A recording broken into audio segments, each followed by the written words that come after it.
McCann is back in the USA. The family of Ashlee Jenae are pretty much quiet right now. What's really going on? Welcome to the show. As you guys come in, be sure to hit the like button. Subscribe to the channel if you're new. So Joe McCann is walking around as a free man. Ashlee is dead. They have not buried her body yet. The parents are quiet. There's no news reports about an autopsy. Nobody's talking about anything that's new to the case. What's really going on? This is like a massive, massive cover-up. Massive cover-up.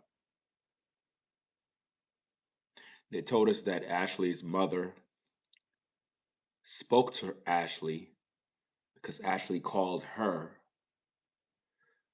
about her and Joe McCann fighting.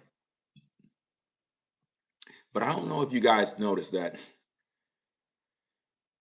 once we heard that bit of information, it's like the media stopped talking about it.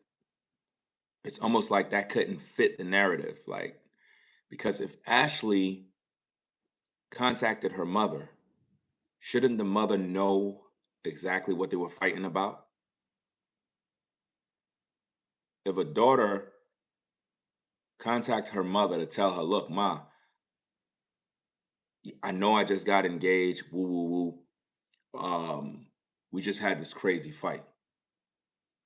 The mother's response will be, what were you fighting about? So the mother would know more or less why her daughter and Joe was fighting. Because that's like the $1 million question. What were they fighting about? Up to now, with all this madness, nobody don't even know what they were fighting about.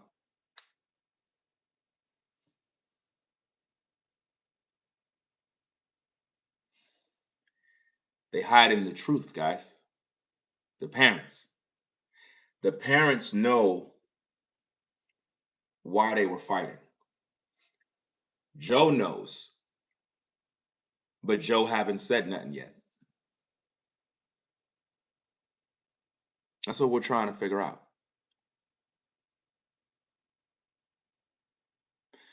It's been literally more than a month. And up to now, no arrests in this case. And it's like right after the funeral, Joe puts out his love letter. And now he was released. It's like everything is done in chronological order. Y'all can't see it playing out. It's almost like the family and Joe are in cahoots with one another. In other words, Joe, right after the funeral, release your statement to the public so that they can hear how much you love Ashlee, so it could blend in at the right time and with the funeral.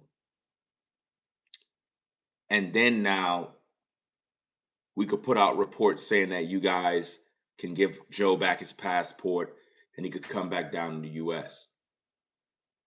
Because up to now, we haven't heard not a thing from Ashlee's family.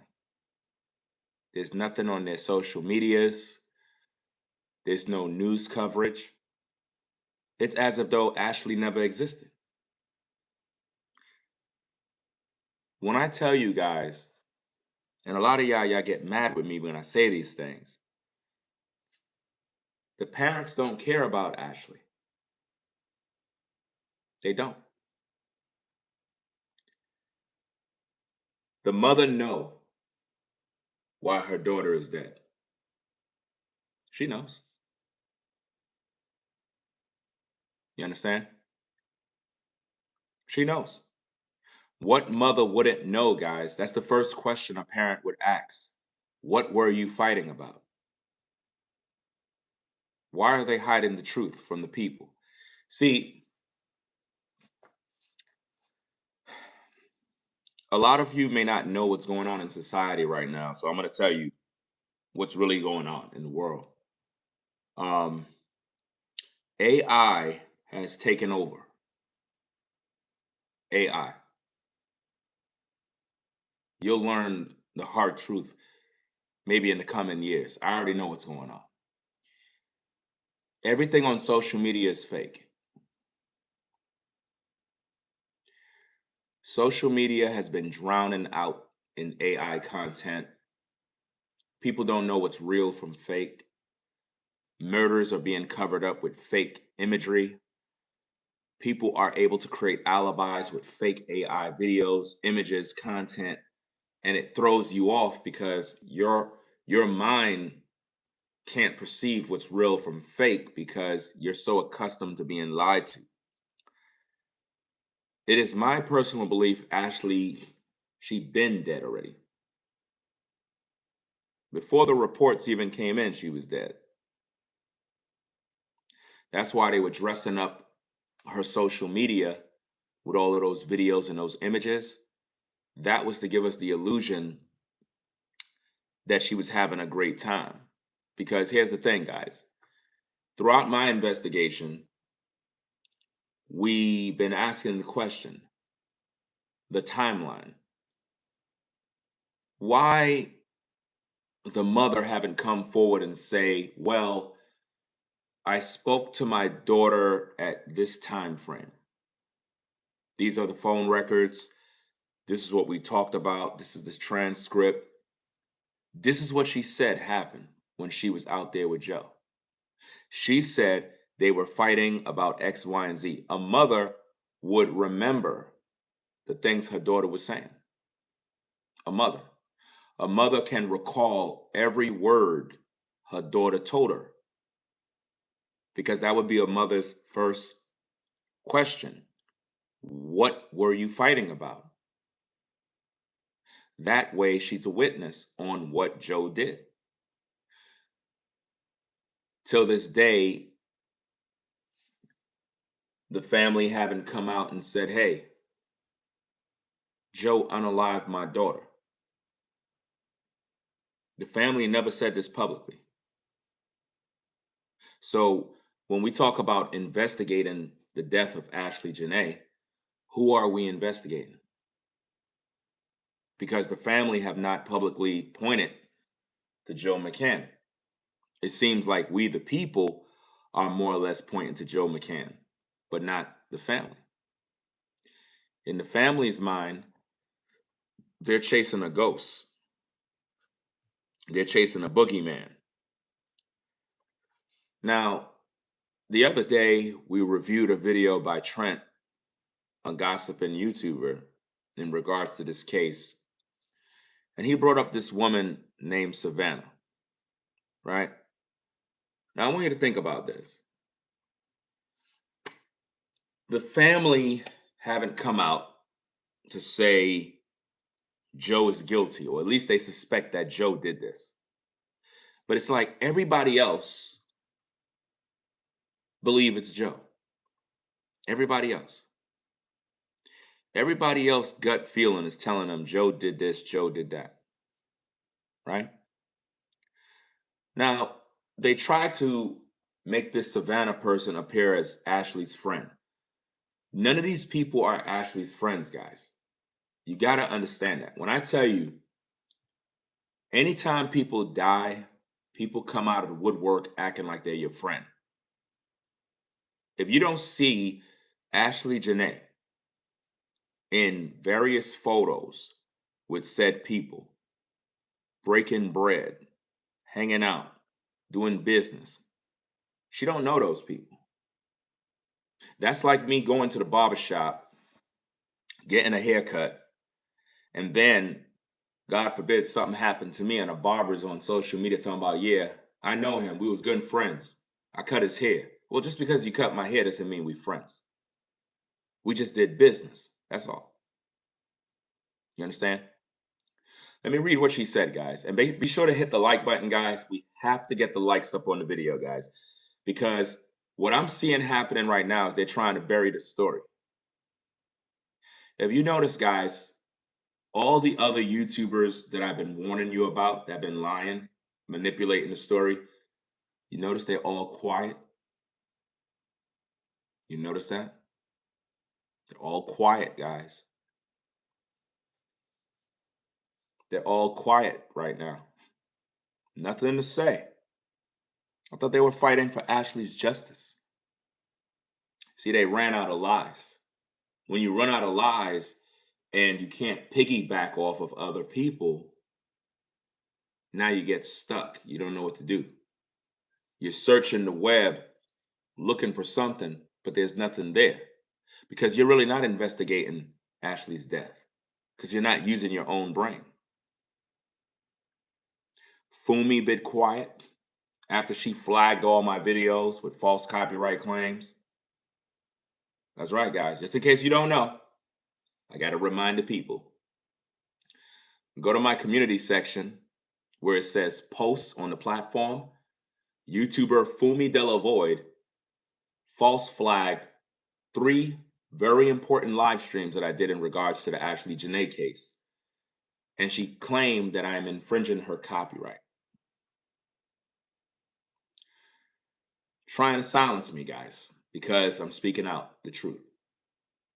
So now, all of the YouTubers that were telling you guys this, telling you they got sources in Africa, telling you they got this lead in the case, all of a sudden they're quiet now. You know why? They were lying to you the whole time. You can only lie but so much. At the end of the day, you're going to run out of ammo.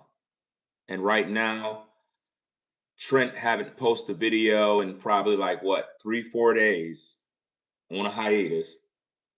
Fumi stuck, can't post nothing. Sheba done forgot about Ashlee. And you're like, well, why you keep talking about these people? Because I need to inform you, the viewer, so that you don't waste your time supporting people that have been lying to you the whole time. I don't know. Maybe you like being lied to.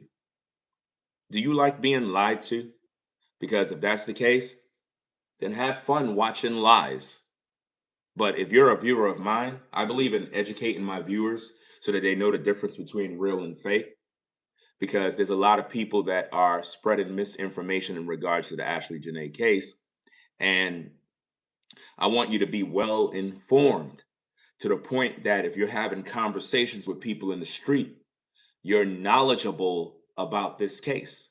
You're not guessing, you're not just being lied to, you are knowledgeable about everything in regards to Ashlee Jenae.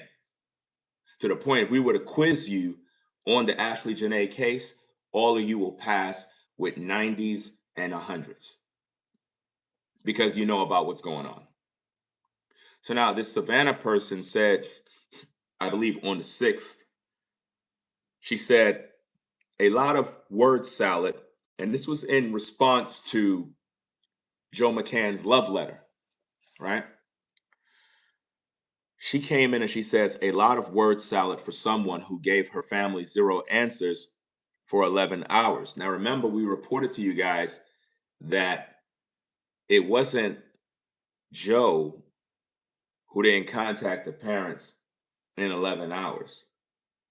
It was the hospital that pretty much was working on Ashlee to make sure everything is right. Typically, when someone is in the hospital, they're being operated on, they're being tended to, and whatnot. And then they come back with a verdict or whatever the case is. But because of the lack of communication within this case and the story, it looked like 11 hours passed prior to what took place. It looked like that, but we have to put it together. So she goes on, she says, a lot of word salad for someone who gave her family 0 answers for 11 hours. We see the performance, Joe. The hotel staff saw the fight. Now, when you look at that, you have to think, why is this person named Savannah saying these things? But the family of Joe is not Joe, excuse me, the family of Ashlee is not saying the same thing. It's like the family of Ashlee is not even accusing Joe at all, but everybody else is. Why is it that everybody else could see it, but the family of Ashlee can't? It's because they're working with Joe. It's the only solution, man. There's only one logical answer. It's like if the family believe Joe McCann did this thing, they'll be following my videos. They would be looking at anyone else who is pointing towards Joe. They'll be posting these things on their social medias, Facebook, Twitter. They would want this word to get out there. Right now, the family is quiet, too quiet. Up to now, Ashlee's body have not been laid to rest. Yes, she had a funeral, but they never put her in the ground. Remember, Trent told you that. Trent told you guys that Ashlee was never buried. If she was never buried, what are they doing? What are they doing to Ashlee? What's going on with her body? Was the body really there? Was she cremated? And they just created a funeral just to make the public believe that she had a funeral. Where's all the media coverage? There's zero media coverage. Zero. No media coverage of any news reporters at a funeral. None. That's weird. That's weird, guys. You don't see stuff like this when a family cries out claiming that they want answers. I don't think the family want any answers. I think they want this to disappear. And what they're really hoping for is for social media to quiet down. That's what they're waiting for. That's why I don't quiet down. All those other YouTubers that were bought and paid for, that made their YouTube checks, they put out enough misinformation and enough lies to confuse the people. I'm here to clean up the mess, to make sense of everything, because I've already covered the case and pretty much cracked the case already, you know? So Savannah says the hotel staff saw the fight. You've had plenty of time to update your profile pictures. What does pictures have to do with anything? You're letting S-word rumors circulate to save yourself because your statement says nothing about mental health. You aren't mourning a loss. You're managing a PR crisis, and this ain't my first rodeo. Keep writing your weak scripts. It's just more evidence for the courts. I truly can't wait until you're locked up playing Pictionary with your cellmates. Justice for Ashlee Jenae. Have you ever heard the family say justice for Ashlee Jenae? You guys have to be logical when we're studying this situation. Have you heard the family utter the words justice for Ashlee Jenae? No. You don't hear that no more. And see, when we have these kind of cases, a lot of times you have selective outrage, you have people that jump on board, and it appears as if though they're rooting for Ashlee's justice, but then you forget by next week, you done forgot about Ashlee already. And this is why my work is so important, because it keeps the story alive. It keeps the pressure on all the suspects, Joe, the family, the hotel staff, everybody involved is a suspect. This whole thing is one big cover up. And everybody's just playing their part so nobody get implicated in this murder. But Ashlee was murdered. Make no mistake about that. Now, Savannah says keep writing your weak script. It's just more evidence for the courts. What does she mean by more evidence for the courts? He was never arrested. He was never charged. This creates confusion because she's speaking as if though Joe was already arrested, as if, as of today, right now, Joe is walking as a free man, as of right now, you know? And as I stated before, guys, making videos is for the people, the viewers. In order for Joe to be arrested and charged with murder, there got to be evidence. This is why, while everybody is posting lies and making up stories, if there's no evidence that points to Joe and nobody's doing no real investigation, Joe gets to laugh and walk, you know? Joe is guilty. We know that. All the signs are pointing there. At the same time, the way this crime was put together, it was done on an island. If I'm correct, based on the map, that resort is literally on an island somewhere. So there was no way Ashley was getting away. She was stuck. You understand? 'Cause I kind of looked it up on a map where the luxury resort is and whatnot. It's in Africa, but it looked like it's on like a island area where it looked like you have to have a boat ride or something to get over there. And that place, it just looked like a place where anything can happen. Anything can happen to someone, and to there's no way to leave. It's like once you go there, you're stuck. You're at the mercy of whoever controls the import and export. You're stuck. So what I'm trying to figure out is, why is it that Savannah made this post and Savannah's not communicating with the family? Who is Savannah? Was Savannah at the funeral? And hello to everybody coming in. Appreciate you stopping by. We're just asking questions, guys. Was Savannah Britt at Ashlee Jenae's funeral? Was she there? Because again, everybody claimed they're your friend when you die. Look, to all the people that are viewing right now, you have people in your life that call themselves your friend. Now, some of you have real friends. I'm not saying that your real day ones are suspicious, but there are people that are around you that you know are not your friends. But behind the scenes, they're claiming they're your friends to other people.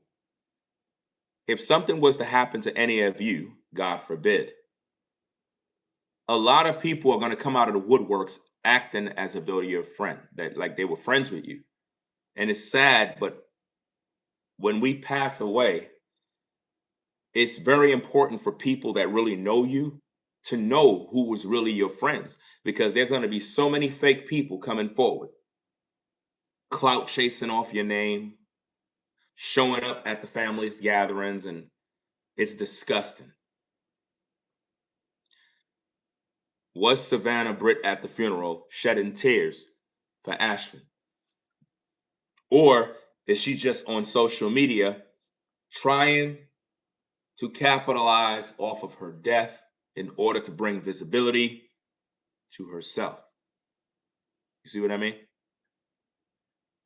Trent told you guys that some of Ashley's friends were talking. Who are they?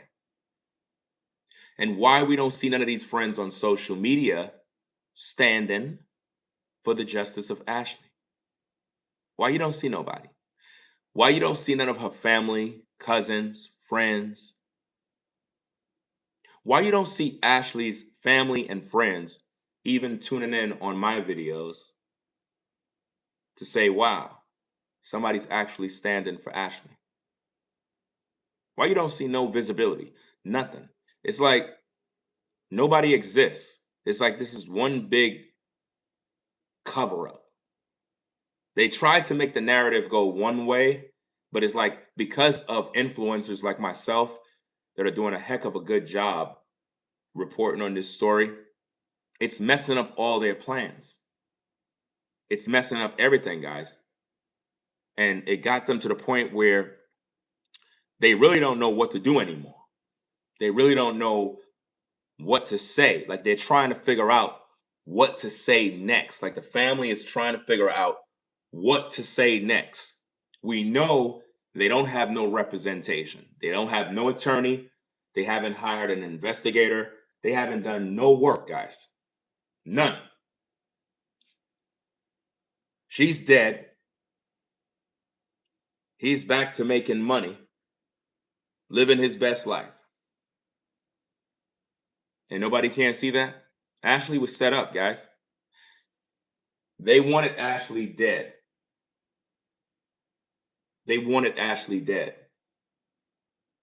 All of her photos and her videos on her Instagram tells a story of a woman that was targeted, a woman that was literally preyed upon, like literally. You study the photos between her and Joe, you could see the venom in his eye. You could see the evil. She was blinded by his charm. Ladies, be very careful when you say a man is charming. It's not a good thing. Charming is not a good thing. We're dealing with magic. We're dealing with sorcery, witchcraft. There's nothing good about a man who is charming.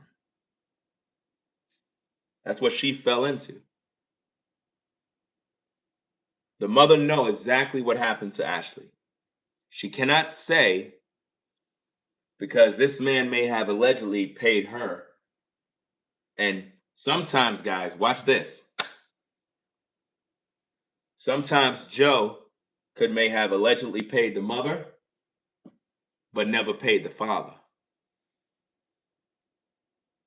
Because when we look at this entire story, why did TMZ publish that Joe received a message from the mother, right?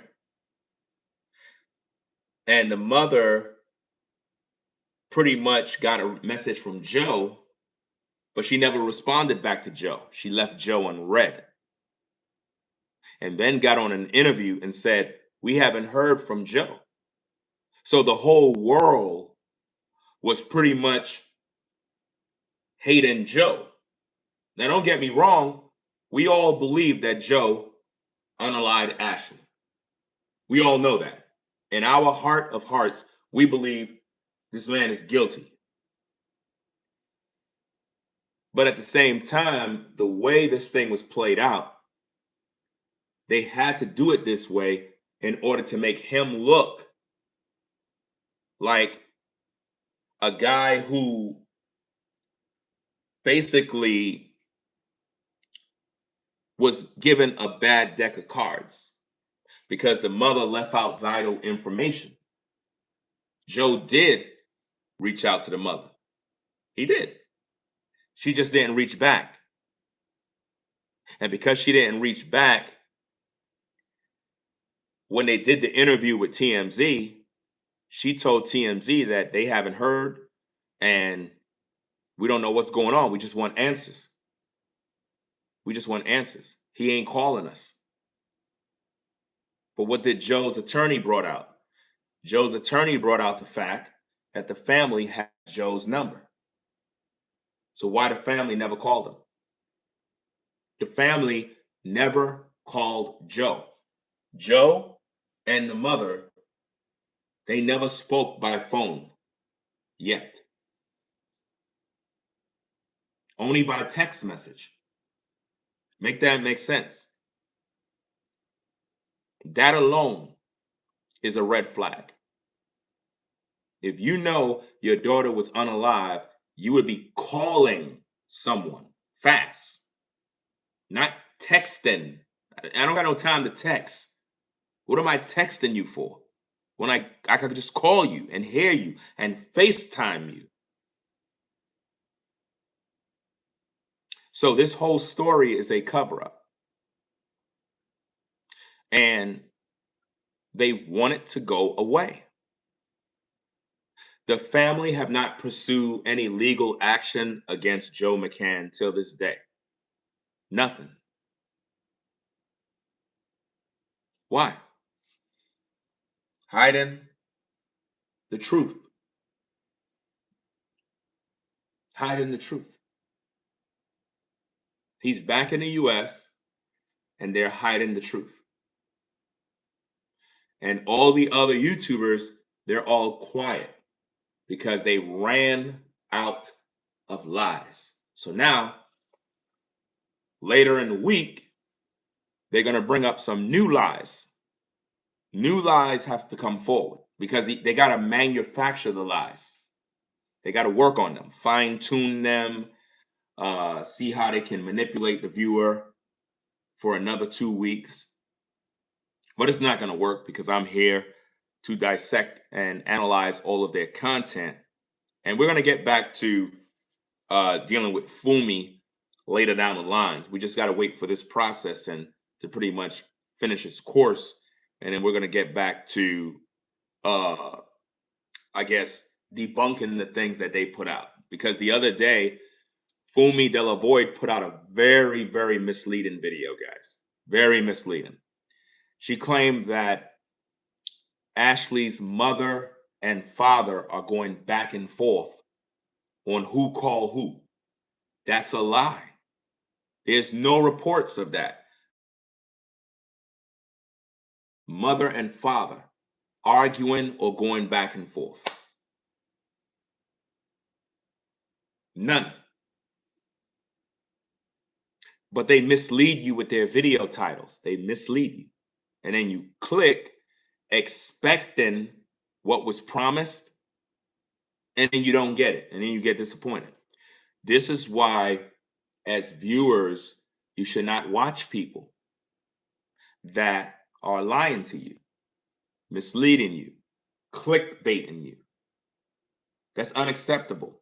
When we're dealing with a murder case, a man who was given back his passport by authorities to come back to the US. Where's Ashlee's cell phone? Why the family is not making noise about her cell phone? Come on now. Some of you lost your phone, you go crazy. How many of you have ever lost your phone in a big box store like a Home Depot, a Lowe's, and you flew back to that store real quick?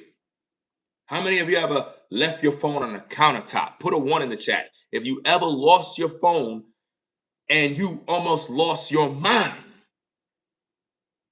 and you went back and you was able to get your phone back just in time. Worst feeling ever. Man. Worst feeling ever to lose your phone. Because some of y'all don't have no password on your phone, nothing. So to lose your phone, man, that's your life. So why the parents isn't fighting for Ashlee's cell phone? See, watch this, guys. You ready for this?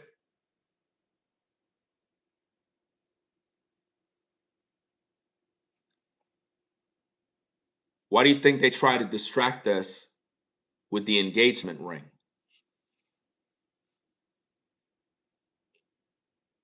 You see that? Remember all the news stories? They was like Ashlee's body being returned to the United States, but where's the engagement ring? How come they didn't say where's her cell phone?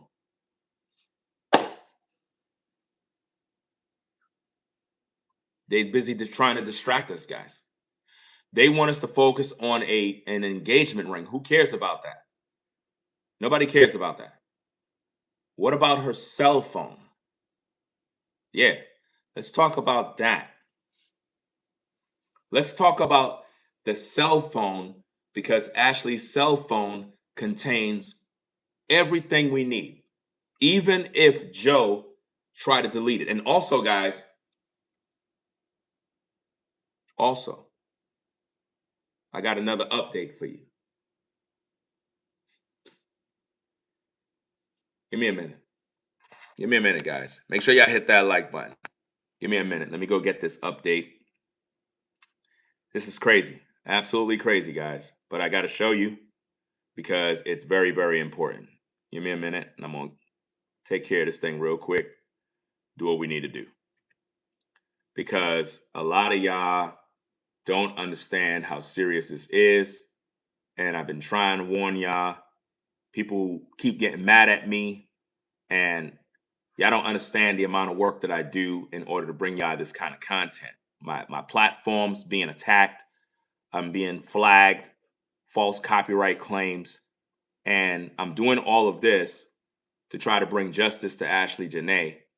And it's like people don't appreciate the sacrifices that I got to make in order to get y'all these stories. So how many of you guys remember when I told you and broke the news that Ashlee Jenae's cell phone is being tampered with? Remember? Remember I told you guys that she was following 1,150 people, right? Remember that? Okay. Well, now, remember we went down to 1,149. It's at 1,146, guys. When I tell you somebody is tampering with Ashlee's cell phone, somebody's on her cell phone unfollowing people. It went from 1,150 to 1,149. Now 1,146. I'm the only YouTuber that's bringing you this information because I'm watching everything. Who got access to her Instagram? Who have access to Ashlee's Instagram to the point where they're unfollowing people, guys? Come on now. Who's doing that? What's going on? And see, a lot of y'all don't understand, but you see these photos? Let me show you this. This man did something very dirty to this woman. I don't trust this man. Ashlee did not even know what was coming. She didn't even know. Ashlee did not know, guys, what was coming her way. She had no clue. None whatsoever. Just look at this man's face. That's the devil. That's the devil.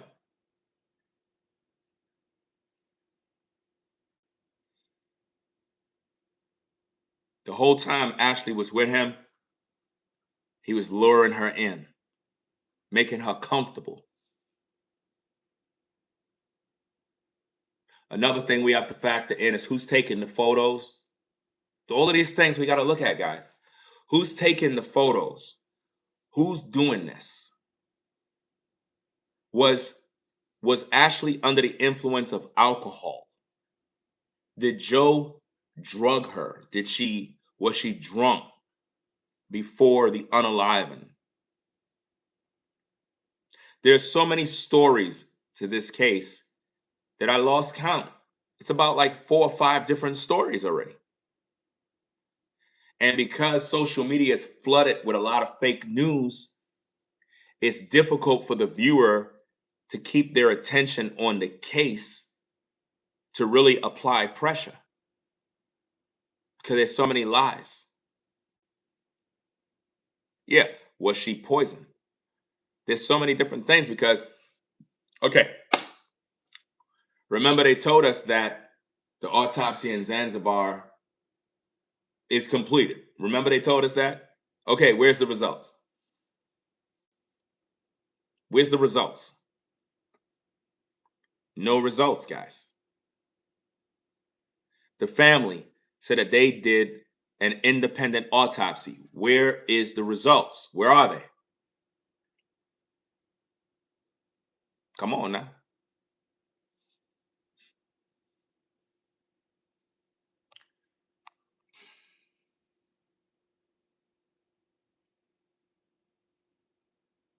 Come on now. This is not right. And see, this is what people don't want to deal with. Let me see this comment here. IG deactivates people accounts and that make your followers go down without you knowingly unfollowing. You're working for Joe. You're not working for Ashlee. Nice try though, but no cigar. I knew somebody was going to say that. I was waiting for you. I was waiting patiently. I was waiting patiently for somebody to say that because what that tells me is that you are not focused on the fact that Ashlee's phone has been compromised. You're more or less trying to protect Joe. Got you. You see what I mean? This is a problem. Anything to dismiss the truth. When I tell you guys, they have an answer for everything. Every little thing that comes up, they got an answer. You know? Then that's the problem. If you're not working for Joe, why are you even trying to defend yourself? If you're not working for Joe, why are you even responding? Just ignore me. But when you respond, you're telling on yourself. Don't you know when police interrogate you and you start defending yourself, you're guilty already. That's why we always say you have the right to remain silent. Anything you say can and will be used against you in a court of law. If I know I didn't do nothing, I'm not saying a word. Because I already know that if I get pulled over by the police or the police stop me and suspect me of a crime, the police are not my friends. So I'm not going to give no information. Just talk to my attorney. I'm not saying a word. Even if I'm innocent, I'm not saying a word because anything you say can and will be used against you. You know how many innocent people are locked behind bars? A lot. And that's the problem. Please don't waste your time talking about you're a fan of mine. You don't need to tell me that. A real fan of mine is just a fan and they just do what fans do. There's no need to tell me that because what you're trying to do right now is called love bombing. Love bomb.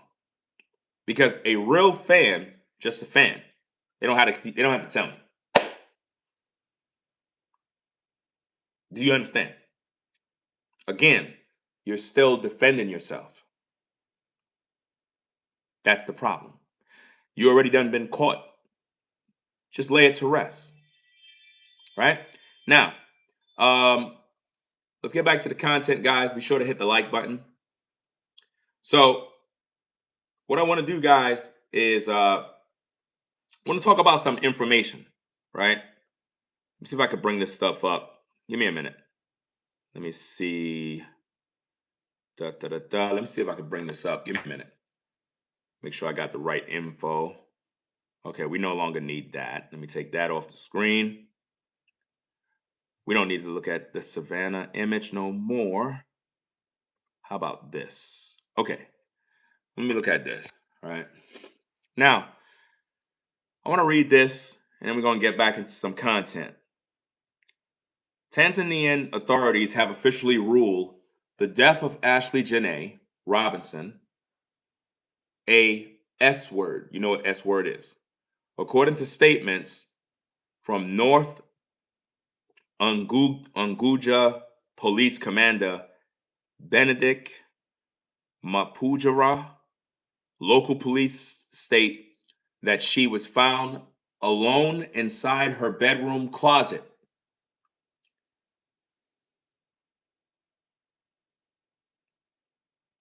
She was what? She was found alone inside her bedroom closet at the Zanzibar resort, attempting to hang herself following a heated argument with her fiance, Joe McCann. Did you get that? Let's do something else. Give me a minute, guys. Give me a minute. Let me do this thing real quick. This is crazy. Let me see if I can make this a little larger. I don't know if it could get any larger than that. Okay. Probably it could get a little larger. Let me flip it so you guys can see it on your end. Right? So now, let me do this.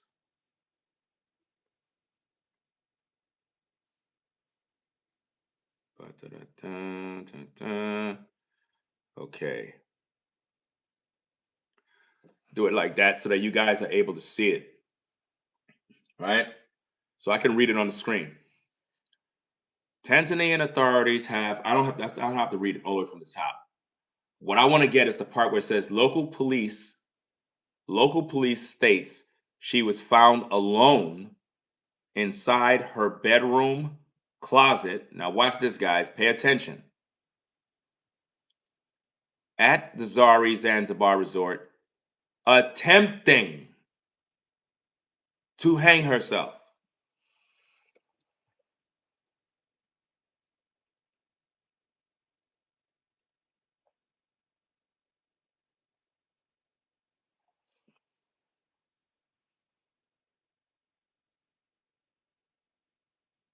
I'm waiting to see who's smart. I'm waiting to see who's smart to understand this.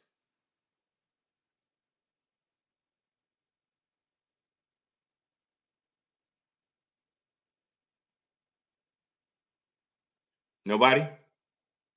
Nobody has a clue, right? That's why people are not understanding the case. Listen, I want people to read. I'll get to the super chats in a minute. Right? Listen to what it says, guys.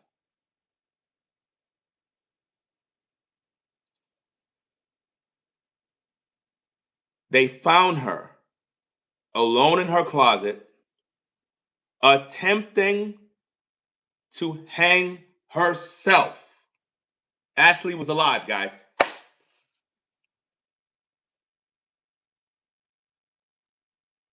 Ashlee was alive. They said she was attempting to hang herself. So that means she was stopped. But then other stories says she was unresponsive. Then other stories said she was dead. How many more stories we got? Attempting, which means she never did. She never did. So how could she die by S word if she was attempting to hang herself? She never was able to do it.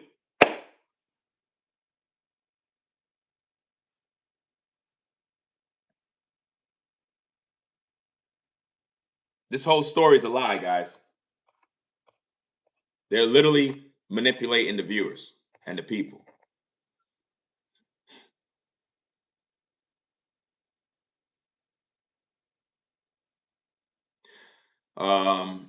Shout out to, what is that? Why Shiesty? Shout out to you for the $5 support. Says good job. Appreciate you sponsoring the show.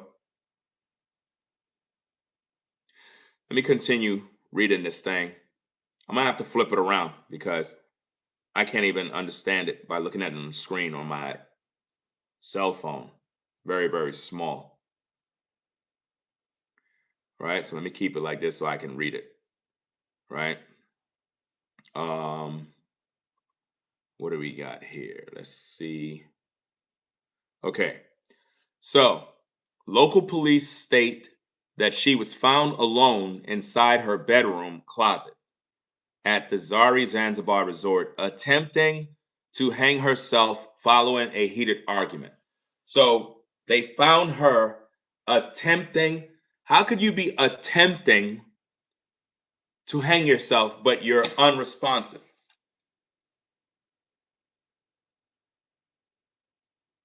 That don't make no sense.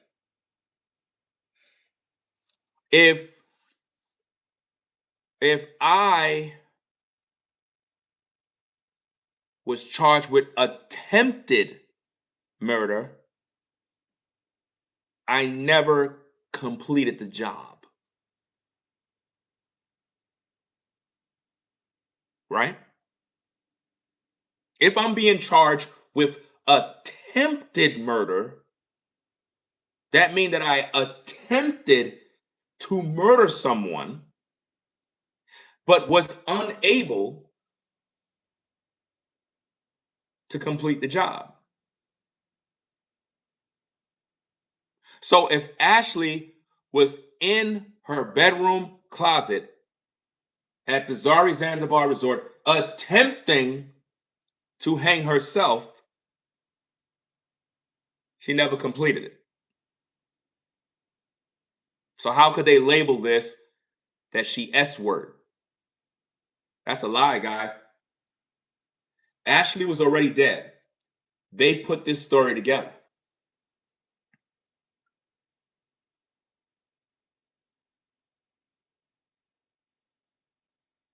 They put it together because some story says she was hanging.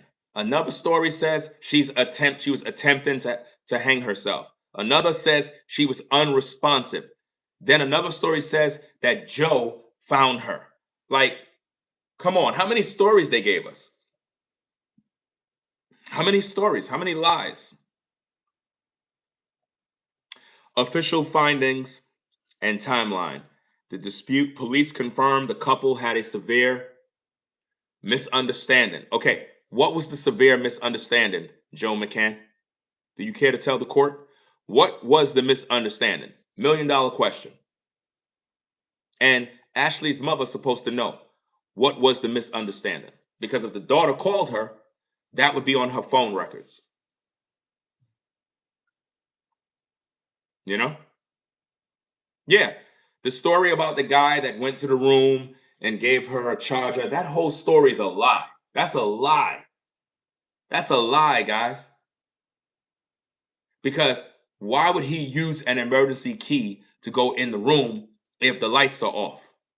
So that means he had to go into the room, turn on the lights, walk around, and then find her in a closet. Come on, man. Nobody belonged in her room. For all we know, that person did it. How come Joe not talking about that? How come Joe is not giving his account of, well, I found Ashlee and, how come Joe not talking about that? Come on, man. Official findings and timeline. The dispute. Police confirmed the couple had a severe misunderstanding on April 8th. This prompted hotel management to intervene and separate them into different villas for safety. So now, different villas. So the room they currently was in, Ashlee was not in that room. They didn't say, okay, Joe, we're going to put you over here and keep Ashlee in that room. Based on this information, Ashlee was placed somewhere else, Joe placed somewhere else. Well, how could Joe know where Ashlee is if they were separated? If you're separated, Joe ain't going to know which room you're in.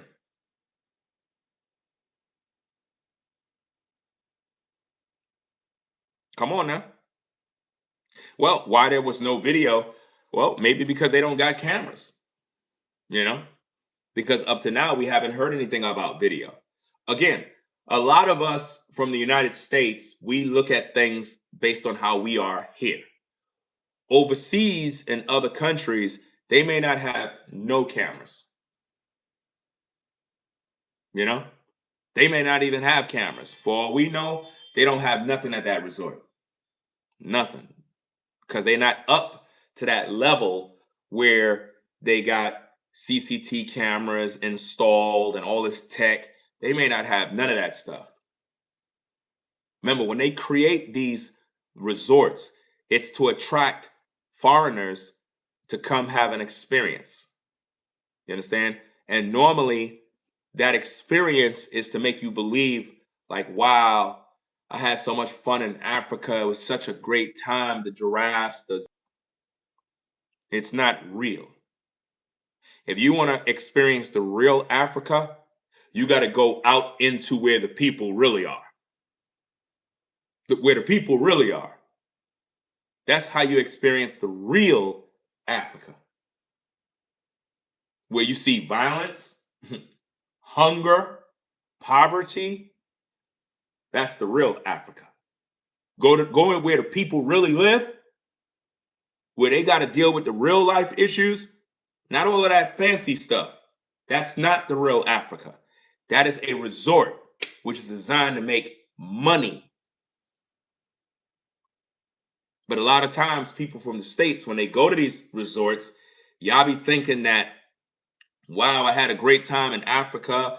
My goodness, man, I had so much fun. Well, of course, you had so much fun. You were at a resort. It's designed to make you believe that that's Africa, but that's not Africa. That is an area to entertain you, to give you an experience. But you have not visited the real Africa yet. Right? Yeah, all the images were AI. We talked about that many times. All the images with Ashlee Jenae, including the videos with Joe, was all AI. It was one particular image with Joe. This man was like a monster, some big, huge guy walking with Ashlee. That's all AI. It's not real. It's not real at all, guys. It goes on and it says that police confirmed the couple had a severe misunderstanding, which they never told us what the misunderstanding was. Because here's the thing. If they're going to separate Joe and Ashlee, wouldn't the hotel know what the misunderstanding was? Because if it was severe, notice this, guys, severe. Severe. This is bad. If they had a severe misunderstanding, that's the limit. That's as high as it go. In other words, if a man and a woman is having a domestic issue and it reached to the point where it's severe, we're talking about fighting. We're not talking about no argument, guys. Joe may have put hands on Ashlee, choking her, fighting her, because it says severe. Not no regular misunderstanding. They were fighting. So this happened on April 8th. This prompt hotel management to intervene. How come hotel management didn't call the police? Where was the police? No police, guys. Rather than the police intervene, hotel management intervened. Why? Because they wanted to keep this in-house. Because it was so bad, they didn't even want the police involved. They said, let's move the bodies. For all we know, watch this, guys. Exclusive on Ringo TV Reactions. Exclusive. The room Joe McCann and Ashlee was in, Ashlee was already dead. They moved the body to another room. They moved Joe to another room and planted her somewhere else. which gives him the alibi of, oh, I'm whatchamacallit, they separated me because none of this stuff makes sense. She was already dead in room number 1. She was already dead. They moved that body. They moved that body.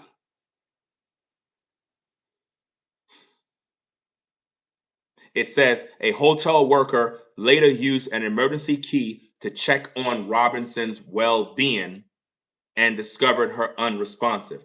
Why would a hotel worker by his or herself need to check on Ashlee's well-being? Because Ashlee got beat up by Joe. There you go. There you go. Notice nobody checked in on Joe. How come nobody checked on Joe's well-being? Because Joe wasn't the one that got his ASS beat. It was Ashlee. A hotel worker later used an emergency key to check on Robinson's well-being. Why would you have to check on Ashlee's well-being?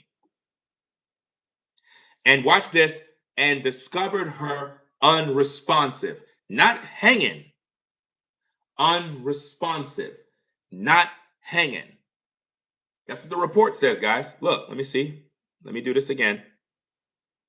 Right? Let me make sure I show you this. Right? Da, da, da, da, da, da, da, da. Okay. Where is it? Where is it? Notice, a hotel worker later used an emergency key to check on Robinson's, right? And it says Robinson's well-being and discovered her unresponsive, not hanging. Discovered her unresponsive. But I thought they said she was hanging in a closet. Then they said she was hanging on a door. They lying every day, man. Every day. The whole story's a lie. And here's the thing. With all of these lies, right? How come you don't hear the family talking about it, guys?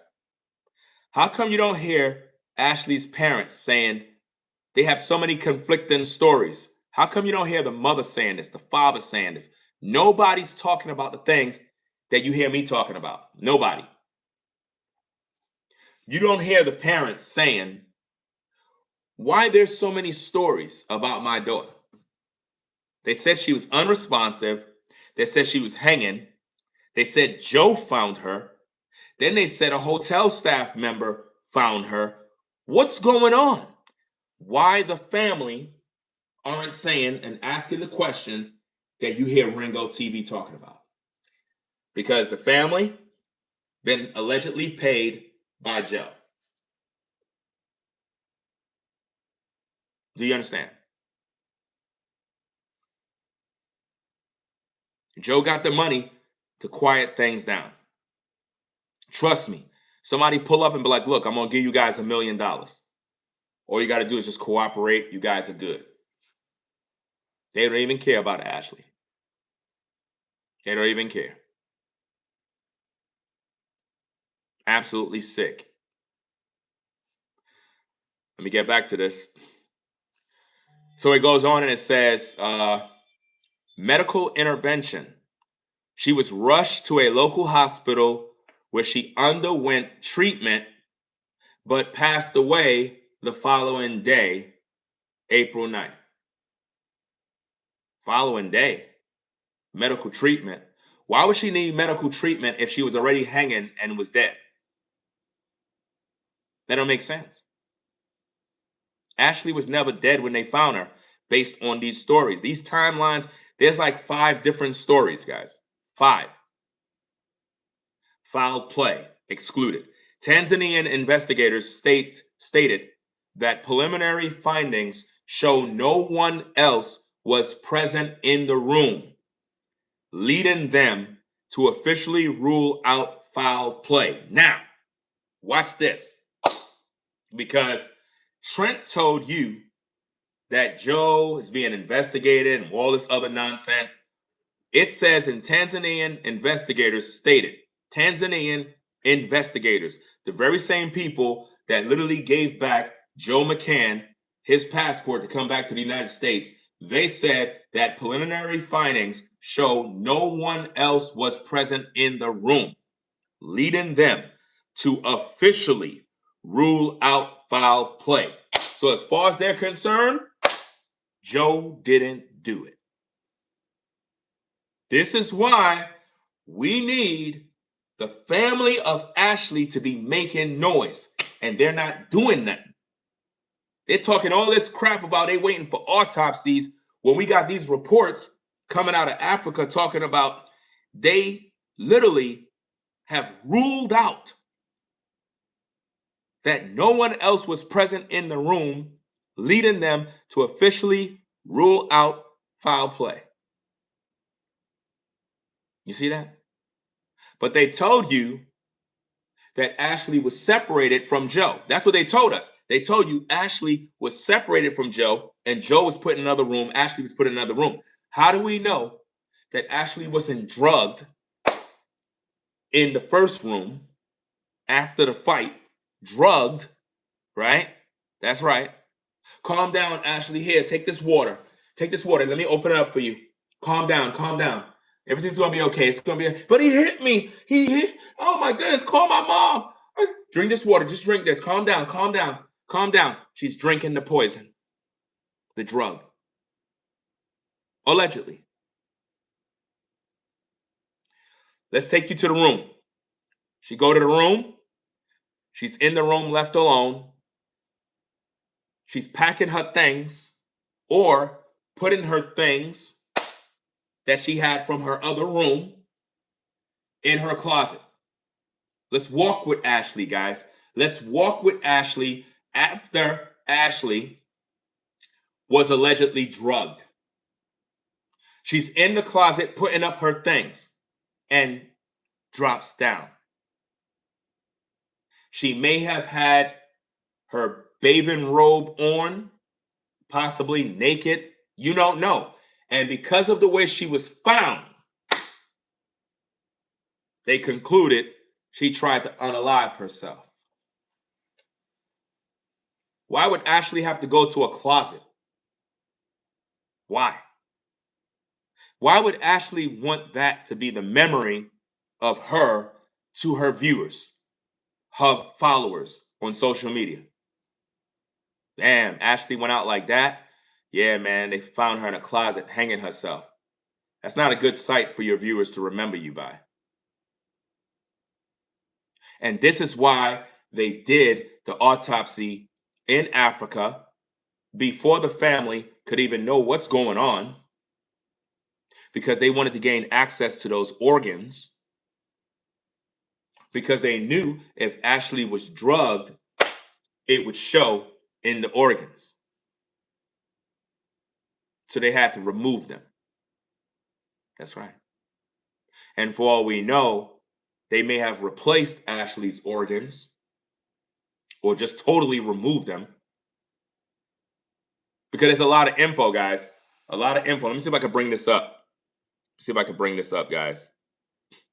Alrighty.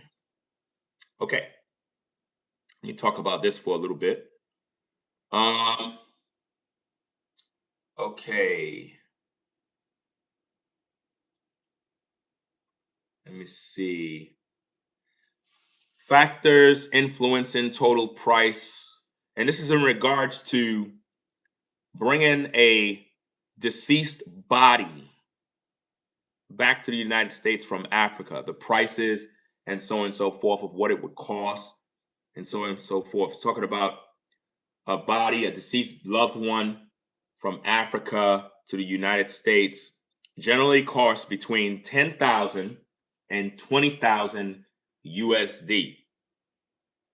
In complex cases or specific regions, costs can escalate to $40,000 or more just to bring a body back. Now think about this, guys. Not only was Ashlee murdered, not only was her body compromised, organs compromised, but Africa received possibly over 10 to 40,000 US dollars just to get the body back. Sounds like a money-making opportunity. Sounds to me like a way to make money, because they know the family would want the body back and would do anything to get it and pay any amount of money. Now remember what Fumi said. Fumi said that in Africa, and for those of you that don't know, Fumi false flagged my platform with 3 false copyright claims, trying to shut down my platform because I was criticizing her lies, her and some other psychic medium named Sloan, who are lying and misleading viewers in regards to the Ashlee Jenae case. Fumi said that in Africa, you need money to bribe the people in order to get what you want. Last time I checked, when bribing somebody, it's not to get the truth. It's to lie for you. That's how you bribe somebody. You bribe them to lie. Like you bribe a judge so that they can lie for you so you can walk. You don't bribe somebody to give you the truth. That don't make no sense. Right? So now, when you think about the family is trying to get the body back, Ashlee's organs could have been compromised, where they took Ashlee's organs, sold them on the dark web. Then on top of that, to add insult to injury, they end up making more money from the parents who want her body returned. All of this is a money-making business. And you have to factor in, did this happen before at the same resort?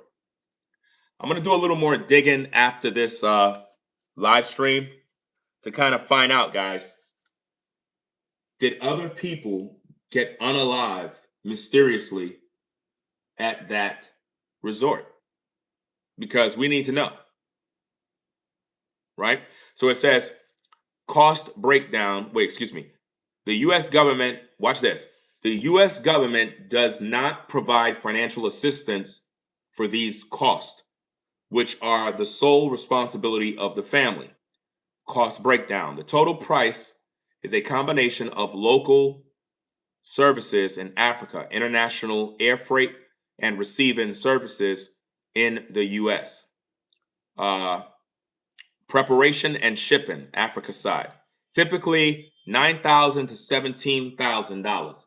This often includes embalming, preservation, $500 to $1,500. Specialized shipping casket container, $500 to $3,000.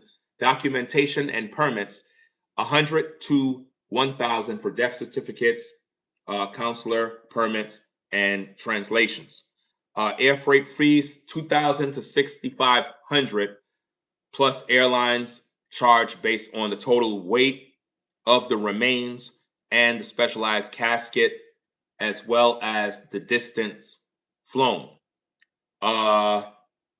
Receiving funeral home, U.S. side, $600 to $3,000. A licensed U.S. funeral home must be contracted to receive the remains at the airport and handle final arrangements. So when you look at the processing and all this stuff, this is I'm trying to give you a breakdown of exactly how much all of this stuff is costing, right? And notice this, the family of Ashlee did not give you no updates in terms of the breakdowns of what they had to pay for or anything. We don't even know who paid for what, or if the family even paid from the GoFundMe money that you guys gave. Factors influencing total price, location, cost vary by country. For example, estimates for Nigeria are roughly $9,000 to $11,000, while shipping from Tanzania may cost 10 to 17,000, right? Let's see. Key recommendations: contact the embassy, immediately contact the U.S. embassy or consulate in the country where the death occurred for a list of local funeral directors and guidance on local laws. Check insurance. Determine if the deceased had travel insurance or a repatriation of remains benefit, which can cover these high upfront costs. That's another thing we got to look at, guys. Did Ashlee and Joe have travel insurance? Because if they paid for travel insurance, then these costs would have been paid for by the insurance. Therefore, the GoFundMe money went into the pockets of the family. This is why I always tell you guys, you got to know what's going on first before you start donating all your money. Because for all we know, there was insurance on Ashlee already, and the cost was already done paid for. But the family never gave you no receipts. You, the people, are supposed to demand receipts, right? You're supposed to demand it. Check insurance. Determine if the deceased had travel insurance. Oh, I already talked about that, right? Okay. Hire a specialist. Consider using a specialized international repatriation service to navigate complex customs and airlines requirements. So I guess that's all in regards to how you bring the body back, right? So let me get back to the other points that I was making about foul play. So Tanzanian investigators stated that preliminary findings show no one else was present in the room. How do we know that? Again, the burden of proof is on them to provide video footage. They have not shown no video footage to the public to make us know that nobody else was in the room. So Joe, for all we know, could have bribed the hotel, bribed the police for them to put this whole story together to cover him. How do we know nobody else was in the room? We don't know that. We need proof of that. Right? It says Tanzanian investigators stated that preliminary findings show no one else was present in the room, leading them to officially rule out foul play. If they officially ruled out foul play, guys, that means they don't suspect Joe to have done anything. And this is why I got a problem with the family, because the family never publicly came out and said Joe, or we believe Joe had something to do with our daughter's death. We never heard that up to this day. We hear everybody else saying they believe Joe did it, but we don't hear the family saying a word, right? So it goes on and it says, let me see where we at.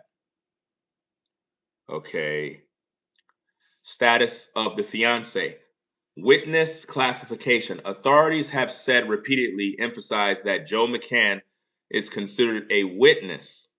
How could Joe be considered a witness if Joe was not in the room?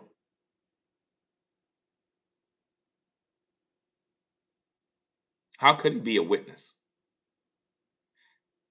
Authorities have repeatedly emphasized that Joe McCann is considered a witness. How could he be a witness if he wasn't there? They put him as a witness to cover up the story, guys. If Joe was in another room, how could he be a witness? Did he witness her trying to hang herself? Come on now. Come on. And if he's considered a witness, why was Joe held in Africa for over a month and his passport taken? If you're a witness, why are they taking your passport? They don't have to take your passport. and you're not held because you're a witness. Since when does a witness get treated like that? Since when does a witness get treated like a criminal?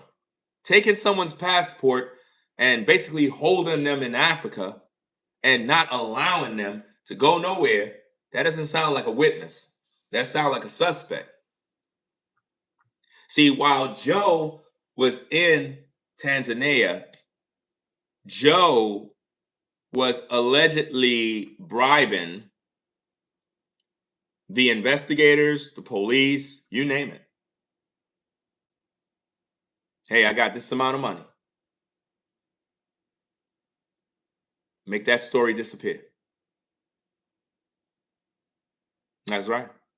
Make that story disappear, guys. Authorities have repeatedly emphasized that Joe McCann is considered a witness. He has not been charged with any crime or named a suspect. Guys, that is the fastest investigation ever that they concluded that man got nothing to do with it. Even though him and Ashlee previously had a major fight. And nobody's talking about that. But yet Trend want to tell you that Joe paid off TMZ. No, Joe paid off them folks in Africa to let him go.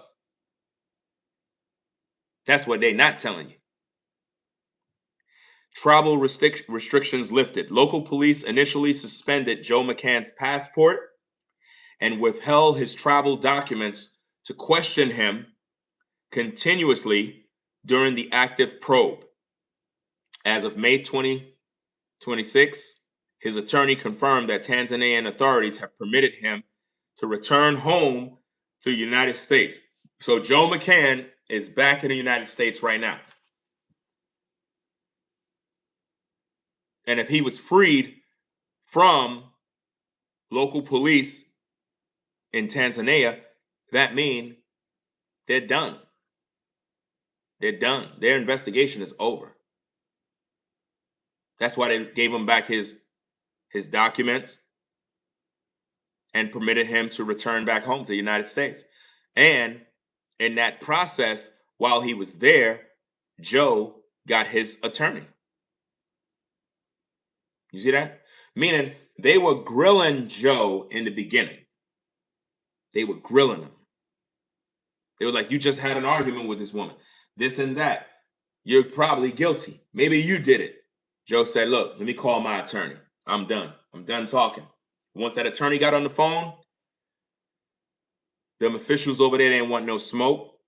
They knew that this was an international thing dealing with the US. You got this millionaire guy, powerful attorneys. They worked out a deal. Somebody got bribed. Trust and believe that. If y'all think all these attorneys are law-abiding citizens, think again. Think again. Because based on what I'm hearing out there in Africa, they don't have a system like what we got over here. They don't. There's a lot of corruption. A lot of things get swept under the rug. The legal process is not as great as you think. So ain't no telling what was done to cover up this situation. Medical interventions. She was rushed to a local hospital where she underwent treatment but passed away the following day, April 9th. That don't make sense, guys. That means she was alive. And they told us that she went to 2 hospitals. Status of the fiance. Witness classification. I think we read that part already. Travel restrictions. Okay. Friction with the family's findings. The official ruling remains highly contested by Robinson's family. Medical records obtained by the family from a second hospital listed her cause of death as cerebral hypoxia due to strangulation and suffocation.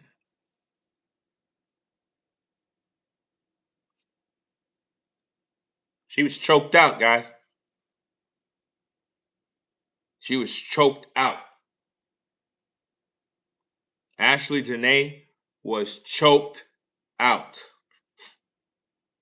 Somebody choked her out, prompting them to conduct an independent autopsy. Additionally, while Robinson's remains have been pretty much, I guess, returned, her father noted that Tanzanian authorities are still retaining her personal belongings, including her engagement ring, as the broader investigation technically remains open. But now, notice how they put that, guys. Notice how they put that. Her father noted that Tanzanian authorities are still retaining her personal belongings, including her engagement ring. How come they're not talking about her cell phone? They worried about an engagement ring? An engagement ring, guys? Why are we worried about an engagement ring? That's not going to give us nothing that's going to help solve the case. But her cell phone will. Her cell phone will, guys. So we got to consider all of this information. We got to consider all this information. Because now Joe gets to go back to his life. The family ain't doing nothing about it. Everybody's quiet right now. All of a sudden, all these YouTubers that claim that they got sources in Africa that's telling them this and telling them that, everybody is quiet. Nobody knows nothing no more. All of the sources disappeared. All the entertainment value died out. You see that? Ringo TV is the only one who is actively still investigating the death of Ashlee Jenae. That's right. YouTubers are deleting videos, taking down videos, private in videos, don't want nobody to know the truth. They hiding the truth, guy. Hiding the truth. That's what they're doing. Let's take a look at this video, guys. Let's take a look at this. Let's add some commentary to this. This is a video that Trent put out. And I want to talk about this. I want to talk about this because what we want to do is go back. We want to go back and we want to break down the videos that a lot of these YouTubers put out when this story dropped. So we can find out the clues, the lies, the manipulation, see what's going on. Like when you see this image with Ashlee, you think this is real. This is AI. That's AI, guys. Ashlee must have suffered badly while out there. Suffered. And they're trying to brush this under the rug. They really want it to go away, including the family. Y'all think the family is grieving. I told you the family is not grieving. The family is trying to brush this under the rug. Let's listen to this video, guys. Let's listen to this video. Let's break this thing down. Yesterday, I went live to tell you guys about that bogus police report from the Zanzibar police stating that Ashlee Jenae's unaliving was self-inflicted. Now, he said yesterday, we're not talking about yesterday as in yesterday. We're talking about the day yesterday in which when he made this video. What's interesting is that when I looked at his channel, whatever live stream he did, it's not up. He took that video down. He took it down. That's right. He took the video down, guys. You know, I could probably find out what it was. Give me a minute, guys. Let me do some investigative work behind the scenes. Let me see if I could do this. Give me a minute. Let me see if I can do this, guys. Let me see. See if I can find this thing. See if I could get this info. Because I might be able to find what I'm looking for. Let me see. That's if the site lets me, because I'm not logged in. Okay. Let me go back, look at these videos. I don't think it's going to let me, guys. It's probably going to tell me I need to log in. Let me see if he deleted. Yeah, they're telling me to sign in. Yep, they're telling me to sign in. Yep. They're telling me to sign in, so I'm unable to see exactly what I'm trying to find. Yeah. I'm going to have to do that. I'm going to have to do that on the back end. I'm going to have to do that on the back end. Pretty much looking at my special websites that I use, guys, to uncover certain information. Let me get back on camera. Yeah, I would have to log in on my other computers upstairs and pretty much find the information that I'm looking for. But I'm trying to figure out what video he deleted, because he said that he went live. But when I checked his channel, he didn't go live. The only live streams that he have on his platform is when he was pretty much thirsty over the P. Diddy trial. He's pretty much the male version of Tissa Tales. This guy, based on what I'm seeing, came out of nowhere. Like before the Ashlee Jenae case, this man wasn't even online doing any content. That's why I told you guys, be very careful of these YouTubers that bounce out of nowhere. I study people, I study their actions, and based on what I'm finding, once the Ashlee Jenae case came about, he jumped on out of the woodwork. He just came out, started talking about Ashlee Jenae. Sometimes you got to go back and you got to look at the timeline. Before Ashlee Jenae, he was not even active on YouTube. He just came out of nowhere. The last case he covered was him in New York at the P. Diddy trial, like a lot of other thirsty YouTubers that was looking for blood. But let's look at this video, find out what's going on with this case here. Let's go. Nobody believed that story, but unfortunately, we didn't have any more information other than our gut just telling us this doesn't sound right. Well, today, fortunately, we have some more information. Her parents has sat down for an interview. Just 24 hours ago, this case was only across social media, and now people like Cardi B are coming out and saying that girl did not off herself. CBS and ABC News are covering this story. We have the interview from her parents that further implicate Joe. He said further implicate Joe. No, it don't further implicate Joe. That's not how I go. We can speculate. What matters, ladies and gentlemen, is facts and proof. This is something I keep telling you guys over and over. That's why Joe was given back his passport and told he could go home, because they don't got nothing on him. You see what I mean? If the family of Ashlee is not fighting, not searching, not using the money you guys gave them to hire an investigator, to hire an attorney, to go down to Africa, get the footage, get her cell phone.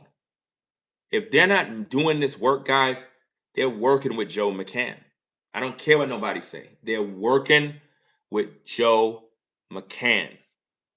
Confirming our suspicions. Also, we dug into Tanzania's past history covering up SANDV. Now, he said that they dug into Tanzania's past covering up SA, and DV. Now, I didn't do no research in regards to any of that. We're going to find out if what he's saying is the truth. Because I didn't go dig up to find out. Remember, in this live, I was just telling you guys, maybe that hotel and that area have a history of doing this. What we don't want is to mix in lies to manipulate the viewers just to keep them watching. If there's no facts of this, that's a problem. Because if in fact he's able to pull up actual factual information that shows that that hotel has a history of unaliving women, then it would make the case even more sinister, because that means that resort have a pattern of unaliving Black women. So why the family isn't pushing for justice for Ashlee? I haven't heard the family not say not once justice for Ashlee. Never. And lastly, we're going to cover some of Ashlee Jenae's past tweets about Black men. That is causing division amongst social media supporters. Now, those of you that have been following my investigation on this case, you know, from day one, you haven't heard me bashing Ashlee. You haven't heard me talking about no foolishness about, oh, you know, she's a swirler. She likes the white man. Who cares? You haven't heard me doing that. I've been primarily focused on the case. From when the case dropped, a lot of Black men been finding old tweets, and they've been trying to put together this story that Ashlee didn't like Black men and she hated Black men and loved white men and all this stuff. And what that did, it created a civil war on social media where a lot of content creators was making videos bashing Ashlee, saying that she deserved what happened to her, which is kind of sick that people would even do that. But this is what was going on. And a lot of Black women got furious by these commentators that would say these type of things. I did not take that approach, because that type of approach is pure hate. It don't even make no sense to do that. But there's a lot of Black men, primarily on these social media streets, that they wait for Black women to die in order to come online to express their hate. And unfortunately, they did that with Ashlee because of some old tweets that they took out of context. Ashlee Jenae never shied away from liking the white man. Sit back, relax. There are a ton of moving parts to this story. I'm going to tell you everything that you need to know, and then I'm going to hand it off to you, the Out Loud congregation, to let me know what you think in the comment section below. Now, for those of you who didn't watch yesterday's live, I'm going to give you a quick recap, and then we're going to move on. That video, guys, is AI. That video is 100% AI. To today's information. Now, this is a report that came out yesterday trying to explain to us and the family what happened to Ashlee Jenae. The Zanzibar Regional Police Commander has advised that preliminary investigation— He called her Jenae. Indicate the unaliving was self-inflicted. Reports state the incident occurred Thursday, April the 9th, 2026, when the woman allegedly did something to herself with a piece of clothing from her outfit inside of her closet. As we previously reported, Ashlee's family released a statement, which I'll show you guys in 1 second, advising that she and her fiance traveled to Zanzibar, where the tragic incident occurred later. Police reports added that Ashlee had been staying at the hotel with her fiance, Joe McCann, but the two were reportedly experiencing relationship problems. Police say the disagreement led to hotel management to intervene and separate them into two different rooms to reduce the tension. Two different rooms. So the main room that they were in, they were no longer in that room. Now, I don't believe that story that they were separated. I believe that they were always in that one room and she was unalive in that room. That story that they put out was to give Joe a get out of jail free card. That's what's going on. Again, this video, guys, is fake. I'm going to do a full review of the videos on her page. It's all AI. All of these videos with giraffes eating from the bowl. You see them with a bowl, but you don't see them with nothing in their mouth, no food, no nothing. This is all AI. This is fake. This is not even real. This is all generated. It's not real. It's not real. Do you understand me, guys? I have a way of uncovering things on social media.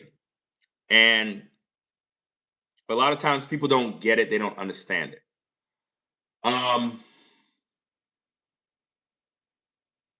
From time to time, I frequent Instagram and I always do investigations in terms of practicing. What are you saying, Ringo? In order to sharpen my eye, in order to sharpen my ability to see things and point things out, I look at the anomalies, I look at different things that's just not adding up, and I conclude that something is deceptive. I'm going to show you something. I want you to follow me. I'm going to show you something. I'm going to put it on the screen in a minute. I'm going to do a separate video that I might do this to kind of train people to understand how to point out AI, right? So let me go do this real quick. I'm going to get back on camera in a minute. See if I go find this thing real fast and get this information for you guys. All right, let me see if I can do this real quick. And hopefully somebody can learn from this, because I see this happen all the time and people just don't get it. Now, let me do this, right? Because I'm going to be doing a video where I'm going to teach on how social media is bombarded and completely oversaturated with AI. And I'm going to also teach a lot of men to unfollow every woman that you see online. Unfollow them. I myself am in the process of doing the very same thing. In other words, just unfollow anything on primarily Instagram. Everything is fake. And you need to do this as soon as possible, right? So now, let me get this on the screen for you, right? I'm going to show you how AI has taken over. Let me put this here and do this. I'm going to show you this. It's going to shock you, so you can learn what is going on. You probably can't see it as well on this screen, but nonetheless, you're going to know, right? So now, let me put this on the screen. Now, what you have on the screen is two women. These two women have two different Instagram pages where they post content. You see them, I guess, talking. They're in videos, they're active. And what I tend to do is when I frequent pages and I see something that's AI, I go in and I tell everybody, hey guys, this is AI. Unfollow, don't watch it. It's fake. It's not real. Because all the guys are in there. Hey, beautiful, we love you. You're so great. And it's AI. I want you to see something, because some of you probably can see already that something is not right, right? So now let me see what's going on. Let me do this. So now, first thing first, we got to look at is, let me see if I could do this. The pants. You see the pants? You see where the hole is on the pants? Here, here. Okay. Watch this. Hold on. How do I do this thing? It's not moving. Let me do this. Let me put it back down. Oh. Why this thing is bugging out? Oh, that's why. That's why. Give me a minute. Let me blow this back up. Okay, where was I? Okay. You see the pants, how it has that on the pants there? Okay. Now, watch this. Hold on. Move this over. You see that on the pants? Wait. Hold on. Open the image up. You see the same pants, same hole in the jeans, same way. You go to the other one, same hole, same thing, right? Now watch this. You see the feet? Watch this. To the other one, you see that? Same thing.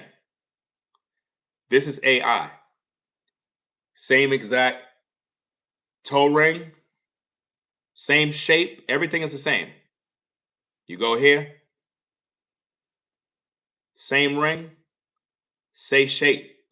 Now watch this. On the other foot, you see a toe ring here? You see that? Well, you can't really see that perfect, but I go to the other one, same ring over here. You see that? When you look at these two images, guys, they're in the same exact pose. This is AI. And a lot of people are following social media platforms where you'll see somebody talking like this, photos, and it's all AI. It's called AI slop. That's the stuff that YouTube is trying to get off their platform. This is what was used for Ashlee Jenae. They're using AI. They took her image, her likeness, they took Joe's image, his likeness, and they created characters in order to manipulate the viewer. I'm trying to show you this so you can see this. This is the exact same pose, the exact same pants, the same thing in order to manipulate the viewer. So, that being said, I wanted you to see that so that when you look at these type of images with Ashlee Jenae and Joe, it's designed to make you think it's real. It's not real. It's not. And it's so much of that on social media. Social media is flooded with AI. It's sickening. Sickening. Matter of fact, where is it? I'm not sure. This it? No, I took it down. All right. On one of those images, right? The Instagram page where I got the image from, I was writing in the comments. I said, this is fake. Stop misleading these people. You're using AI to mislead. They kept deleting my comments. They kept deleting my comments. And I said, why you keep deleting my comments if you're real? They deleted that comment, but they won't block me. I'm trying to expose, guys, the lies. So every now and then when I'm on the gram, I always sharpen my skills of seeing things. Like I'll see things and then go to another page and see the same thing. And then I'll go back and it's like it keeps me sharp with remembering stuff, remembering certain clues. When you look at Ashlee Jenae's page, all of those images, guys, is AI. Something happened to Ashlee in the course of her being with Joe McCann, and they were dressing up Ashlee's page to look like she was having a great time. She was already gone. You mean to tell me these two lovebirds are here kissing, and you have a giraffe here, and he ain't bite his hand, he ain't even look to see if he's AI generated. Let's go. Jenae, influencer, dating Joe McCann, and he is a hedge fund manager. Going to celebrate her 31st birthday. okay, going to Zanzibar to surprise her, to ask her to marry her. He wasn't surprising her. No, that's a lie. That's a lie, guys. We already proved this in our videos. The family of Ashlee already confirmed that Joe already asked Ashlee's hand in marriage. Remember, guys,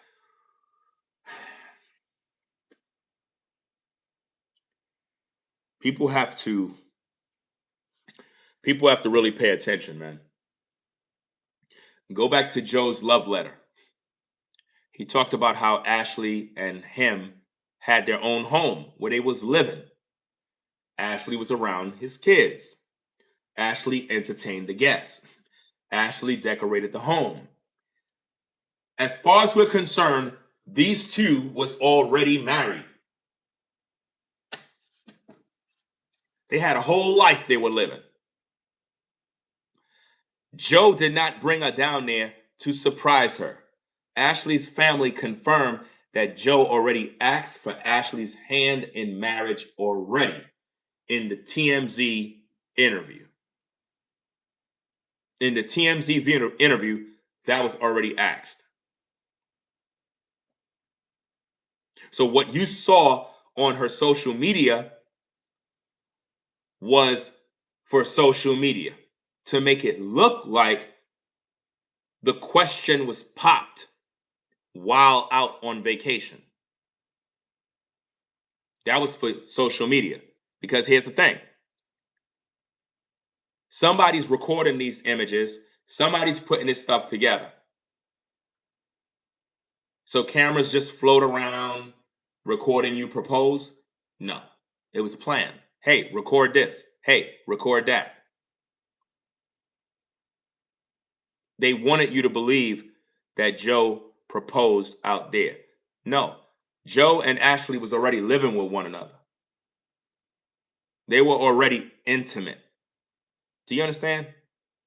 He ain't just now proposed to her, guys. He been engaged to Ashlee already. And this is why, while everybody's focusing on engagement rings and all this other stuff, you're wondering why you don't see it. You're wondering why you don't see no engagement ring. Because there is no engagement ring. There is none. There's no need. Because y'all thought everything happened out there. No, they been took care of this stuff. And for all you know, she left that home.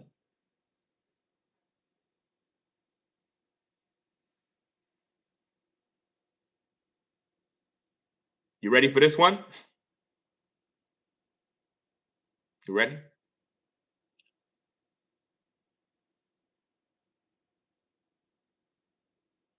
Where's Joe's engagement ring?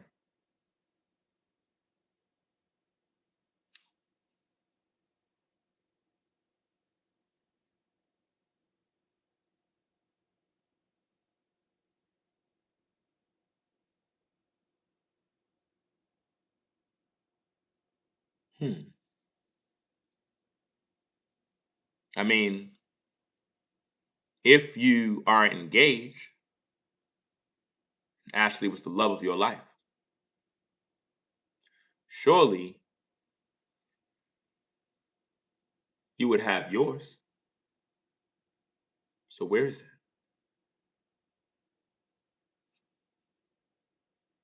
Just asking questions, guys.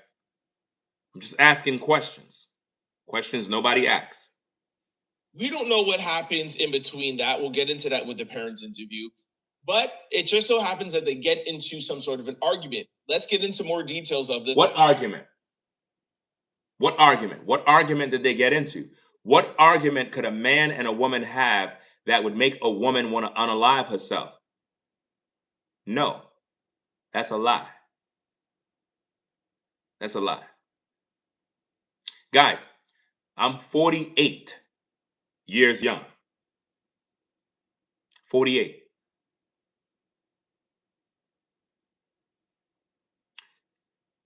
I have 4 daughters. I'm a girl dad, all girls. 48, have a wife. In the course of my marriage, you have arguments. You have, well, I don't want to talk to you today. Walking past each other. You know, the routine that y'all go through, typical. No amount of arguments between a man and a woman constitute unaliving oneself. None. I can have a million arguments with my wife. She could be mad, I could be mad, whatever the case is. And this primarily happened, you know, when we was younger. You know what I'm saying? Today, it's like, that stuff don't even, arguments, man, I don't got no damn time to argue. But my point is this. A couple will argue. A couple will have issues. Ain't nobody perfect. Ain't no relationship perfect. Matter of fact, if you're not having no arguments in your relationship, I question your relationship, because you're supposed to have arguments, but it should never lead to somebody getting unalive. You understand? So what was the reasoning for these two lovebirds to have gone through this, to her losing her life? It makes no sense, guys. This was made up. Ashlee was already in trouble once she landed in Zanzibar. Ashlee was already in trouble. Put it together. If she's happy here, if she's having a ball, engagement, birthday, luxury, she's shopping in Africa, she's doing all this stuff, how does it go from this to, oh, let me go hang myself in my closet? That's a lie. Ashlee was already in trouble. They already got to Ashlee while she was down there.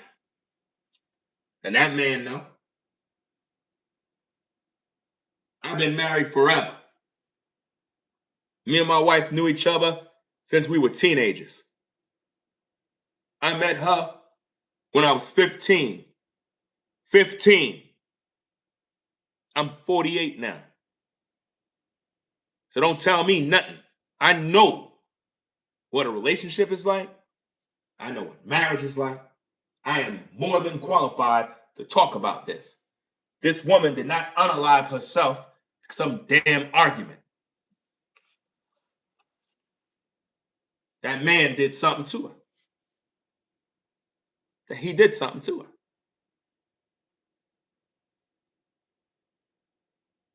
If Joe was questioned by the authorities, shouldn't they have questioned him on what were you and your fiance arguing about? How come that haven't been made public?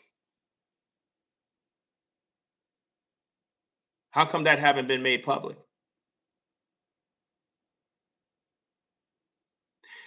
They said that Ashlee contacted her mother to tell her that Joe and her got into a heated argument. Okay. What was the argument about? Could somebody please tell me what was it about? That would make a woman say, you know what? I don't want to argue no more. I'm going to go unalive myself. What? Nah. Ashlee had a lifestyle. She had money, drive the nice car, luxury trips. She's living her best life. Just turned 31. You don't go from celebrating your birthday to ending your life. No. You don't go, a black woman? Nah. Not a black woman. When a black woman is celebrating her birthday, she is lit. Drinks, partying, dressing up, everything lit. She enjoying life. She got her friends with her. They got it popping. How you just turned 31, you supposed to be celebrating life, but instead you want to end your life? No. She was murdered. You know? And that's just the truth. And people they can't see it. They can't see it, guys. They can't really see what took place here. She was murdered. They're covering it up. And the reason why it's taken a long time to close this case and get it over with is because of people like me that are bringing you this type of news. It's just creating questions where people are like, So they got to come up with new lies. Where's the autopsy? No autopsy from Africa yet? No autopsy. Any autopsy from the United States? Nope. We don't got none. We don't got none. Argument. As reported, there was a disagreement, and later the hotel decided to separate their rooms. So the woman had her own room, and the man had his own as well. You see that? So the main room they were fighting in, they were both removed from that room. At least that's what they want you to believe. They want you to believe that. I don't believe they were ever removed from any room. They stayed in that same room. But they did this, or they put out this story to protect Joe McCann. So they could say Joe was in a separate room. He was not near the crime scene.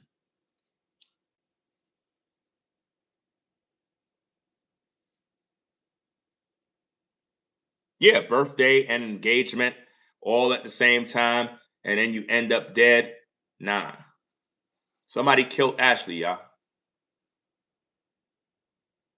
They killed her. They murdered her.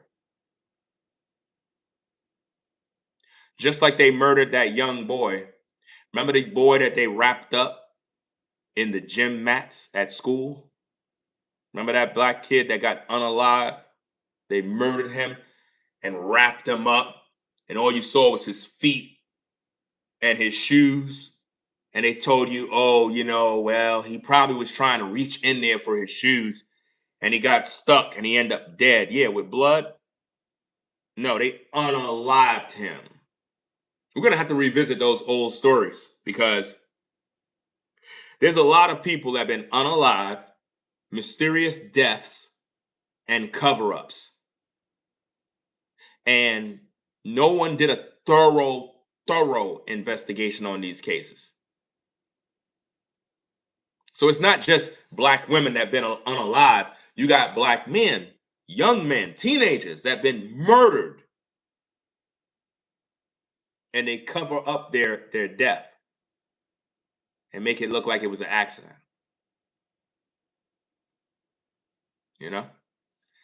Let's listen in. This is, to me, one of the most key points in this story, although we don't have that much information. But to me, this is key.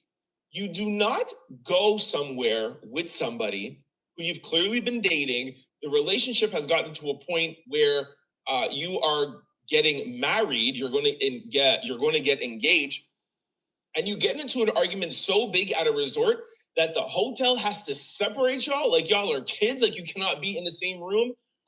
For the hotel to even consider separating anyone, it makes no sense. I told you that story is a lie. I told everybody on YouTube that story is a lie from the beginning. From the beginning. Because it makes no sense. Nobody's separating me from my room with my woman. Number two, when you look at the whole separation thing, where's the police? Police is supposed to do intervention. Police is supposed to be called in. If a man and a woman is having a domestic issue in terms of them two fighting, law enforcement supposed to be there to take a report before they separate you into those rooms. That way, We got a report from the woman in terms of, did he put hands on you? Did he slap you around? What happened? You know, something. Or somebody got arrested same time. Because I don't want to hear that they were just arguing loud and screaming, and then the hotel staff came and moved the little children to separate rooms. I don't want to hear that. That don't even make sense. Talking about grown adults. What happened? Again, we don't know those details, but the parents will give us a little bit of insight. Let me just continue, but make sure you keep in mind that 31-year-old, we don't know how old Joe is. Let's say he looks like he's in his 40s-ish. You get into a fight so bad you need to be separated and put in different words. Joe is in his early 50s, possibly 53. 53, 54. Rooms, but it gets worse. The incident was reported to the police station after the hotel staff raised an alert, fearing the guest might be at risk of self-unaliving. Now, that is what I was focusing on in my investigation. Because notice, guys, that particular point right there is what I started my investigation off with. The fact that they started off by saying that they felt that Ashlee may want to harm herself. The hotel thought this. Before Ashlee was said to have taken her own life, the hotel already done determined that they need to check on Ashlee because they feared she may want to unalive herself. Now, isn't that strange? Let me rewind that back, because I talked about that in my content. Raised an alert. Hold on, rewind it back. Into a fight so bad you need to be separated and put in different rooms, but it gets worse. The incident was reported to the police station after the hotel staff raised an alert, fearing the guest might be at risk of self-unaliving, suggesting there may have been warning signs before the incident occurred. You see that? We spent a lot of time talking about that. How could a hotel play detective, therapist, psychologist? Like, how could the hotel determine that Ashlee looked like she may want to take her own life, or the hotel feared that she would take her life? Yes, they did something. The hotel is involved, guys. The hotel was working with Joe. Because think about it. Joe wouldn't be a smart man to unalive her by himself. That wouldn't be wise. I mean, if you got money, pay somebody else to do the dirty work, right? Just like he hired an attorney. Let your attorney do the dirty work. Same thing with a murder. Yes, it can start with an argument between him and Ashlee. He would have to do his part in that regard, in terms of making it look legit, making it look real. Like, yeah, we had an argument, woo, woo, woo. But then that's when the hotel staff comes in. Why would the hotel staff feel that way? Why would the hotel staff believe or fear that Ashlee may want to hurt herself? Because they got that information from Joe. Joe most likely confirmed to the hotel, y'all need to check in on Ashlee because I don't know, she may want to take her life. You get into a fight so bad you need to be separated and put in different rooms, but it gets worse. The incident was reported to the police station after the hotel staff raised an alert. The hotel staff, more than one. Hotel staff raised awareness to what? Fearing the guest might be at risk of self-unaliving. Why would they fear that Ashlee would want to self-delete and not Joe?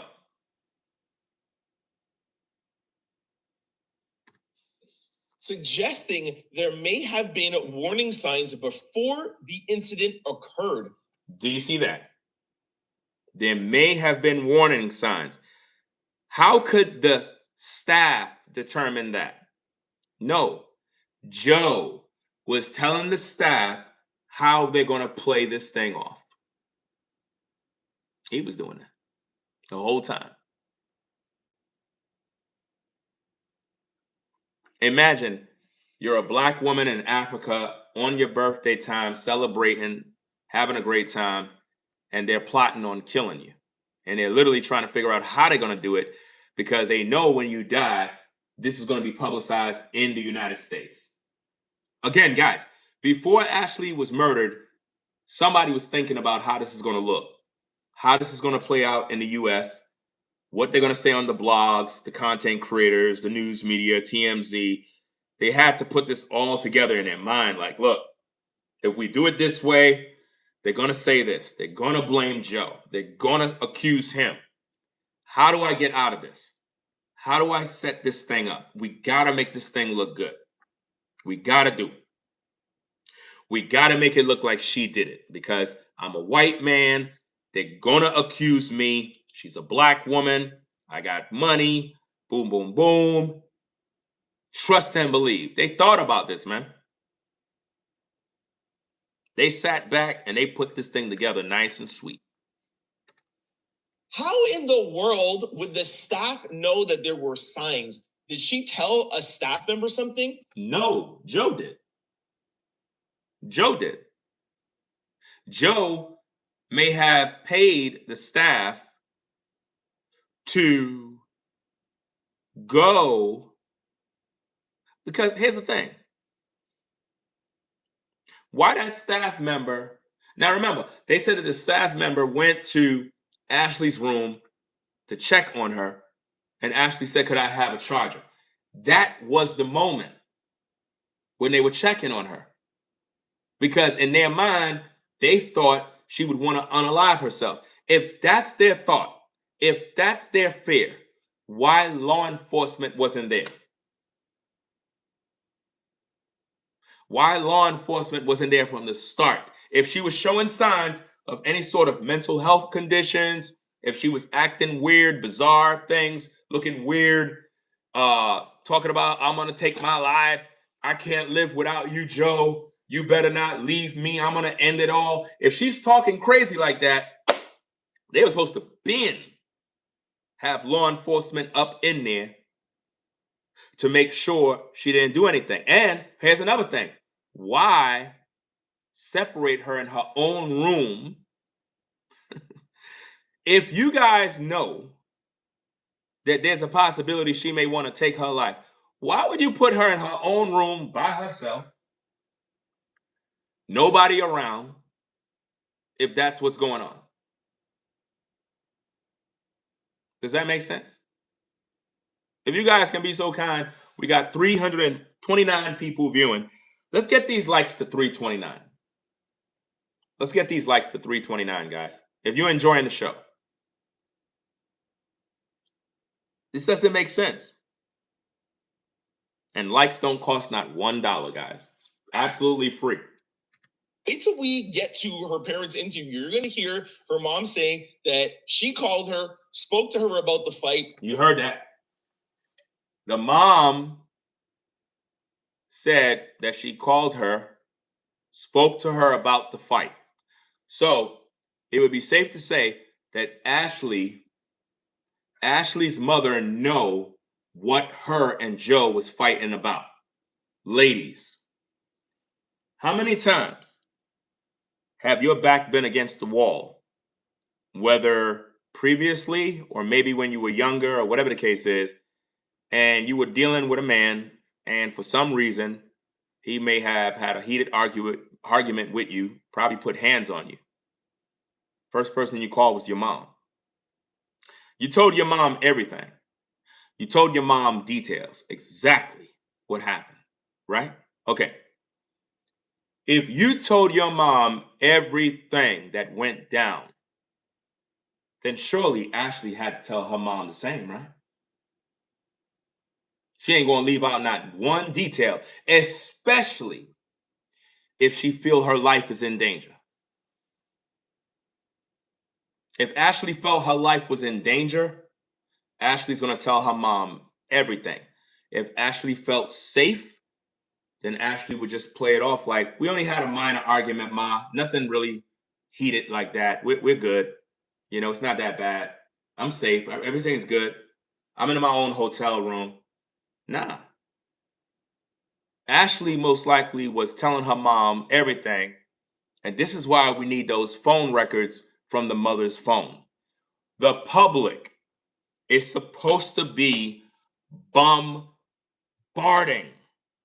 the mother's social media, the father's social media, demanding answers. Y'all been giving that family too much sympathy, claiming that they're grieving. Ringo, you don't understand. You're being insensitive. They're grieving. No, they're not, guys. No, they're not. They're not, man. Y'all got to wake up, man. The family knows. They know what's going on, man. The mother spoke with the daughter about the fight. She know info none of us know. And she's not telling us. Why? To protect Joe.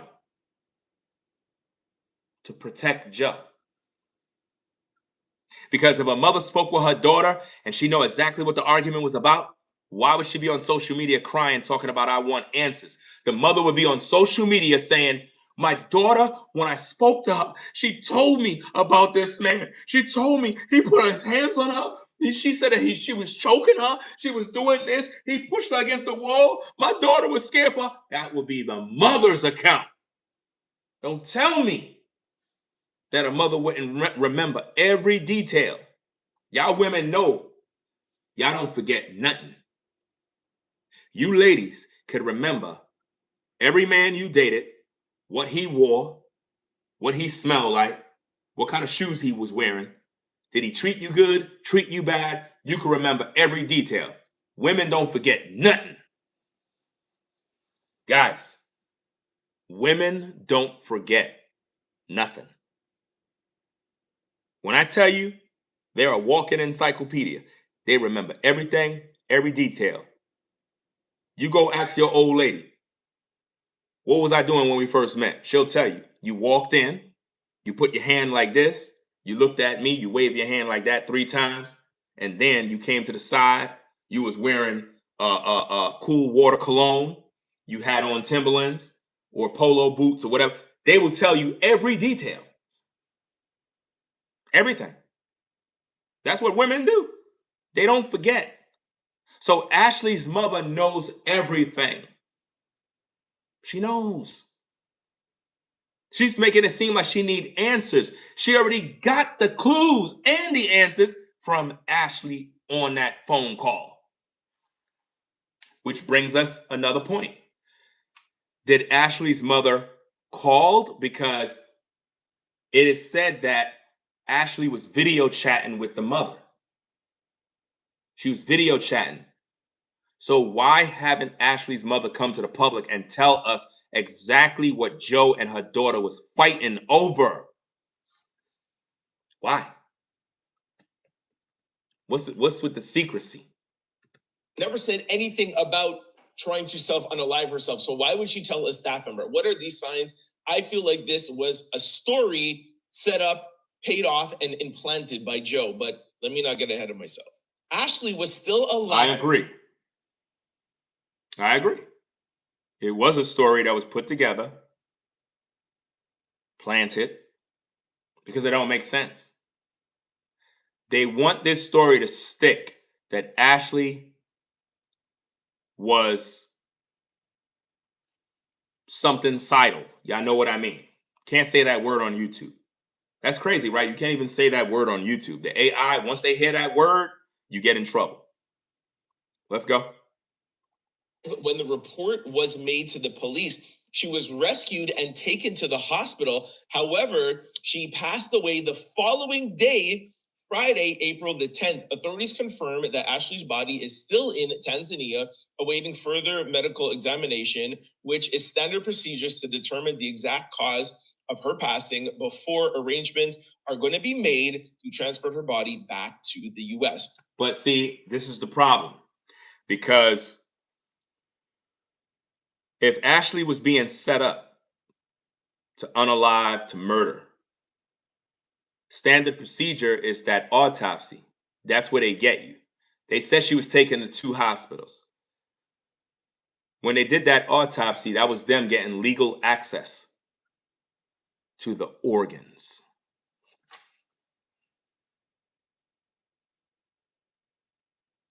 Legal access to the organs. See what I mean? Oh, you got to go? Okay. See you next time. Catch the replay. Be blessed.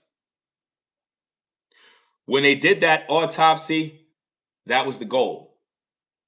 The goal was to get to those organs. Did the family publicly say that the body of Ashlee was examined properly when it came back to the United States and her organs and everything was intact? Or all her organs were gone? Come on now. Because here's the thing. They could have sent her body back with no organs. Oh, yeah. They could have sent her body back with no organs, guys. How do we know? And if the body came back with no organs, how could they have done an independent autopsy in the United States?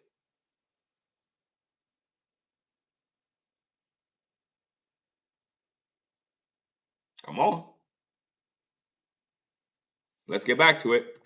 Okay, now I just want to show you guys the family statement that you guys can pause and read. I'm not going to read it again because I read it yesterday. And here in the family statement, they're basically just saying they went on a trip. This is supposed to be the most beautiful time in her life. What is going on? Let's read the statement.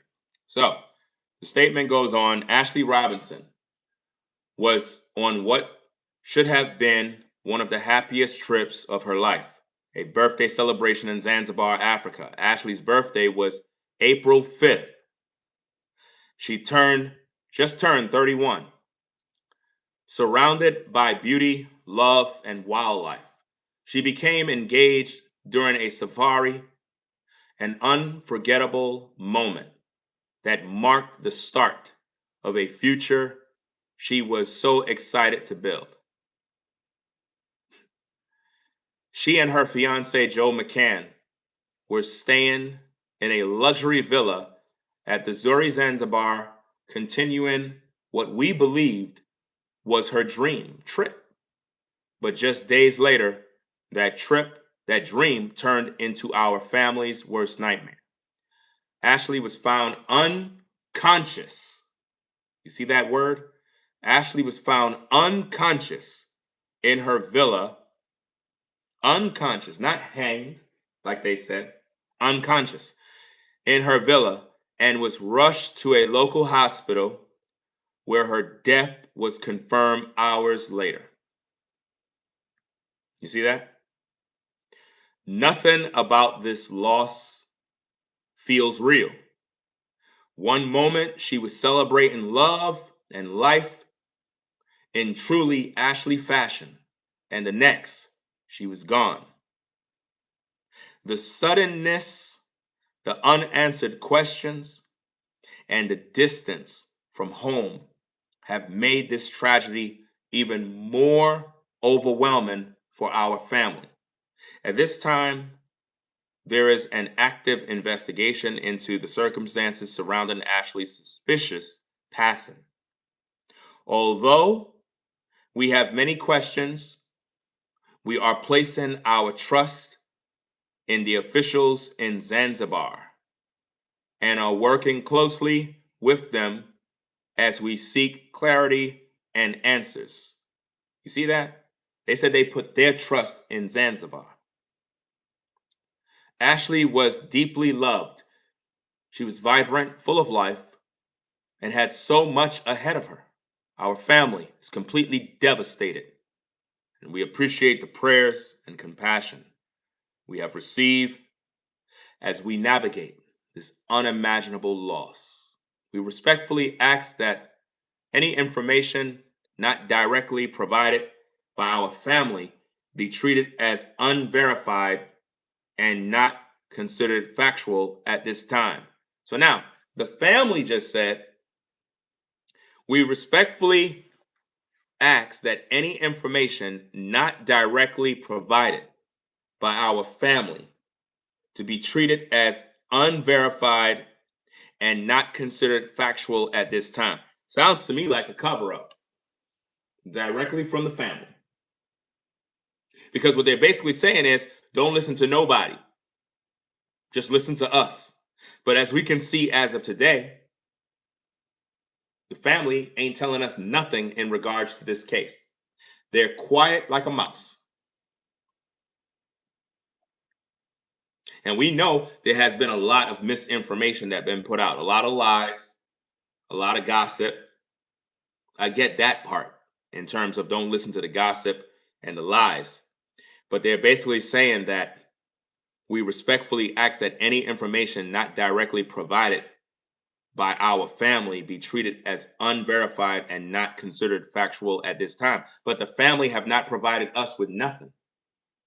The family haven't provided us with no information in regards to Ashlee's death. Everything you are getting is coming from social media. The family is quiet. They haven't said a word. You understand? Unless those interviews that they did, but we're talking about updates. When have you seen an update from the family thus far? Nothing. Been a ghost town. We would like answers. They don't say anything about Joe here or throw him under the bus at all. And they say, hey, anything else you hear other from us or the authorities, please don't believe it. That's really what this statement is really about. Here is another statement from the Human Rights Association. You could pause it to read it if you want. They're basically saying the opposite of the parents, saying, we demand justice. We demand a separate investigation. We don't believe this self-unaliving. We want an independent investigation. We want answers. And that raises more questions. Because why the family ain't saying that? Why? Let's read it. Let me see if I can get this. It's very tiny on the screen. Matter of fact, let me do this. Let me screenshot this so that we could pretty much read this information. All right. Let's get this. And give me a minute. Let me get this up on the screen, guys. Again, if you're new to the platform, guys, consider subscribing to the channel. Hit the like button, guys. It don't cost you now $1 to hit the like button. Likes are free. Likes are 100% free, guys. If you like the content, you enjoy the work that I'm doing over here, why not hit the like button and support the work? Right? You want justice for Ashlee, right? You want to get the word out, right? Okay. Support the work, guys. Very important to do. So, that being said, let's read this thing on the screen here. It says HRA calls on Tanzania to conduct independent investigation into the death of American citizen Ashlee Jenae in Zanzibar, right? It says this was posted on April 13th, right? Cape Town, April 13, 2026. The Human Rights Association is calling on the government of Tanzania to order an independent investigation into the death of Ashlee Robinson, widely known as Ashlee Jenae, a 31-year-old American citizen who died under disputed circumstances at a luxury resort in Zanzibar in early April 2026. The HRA,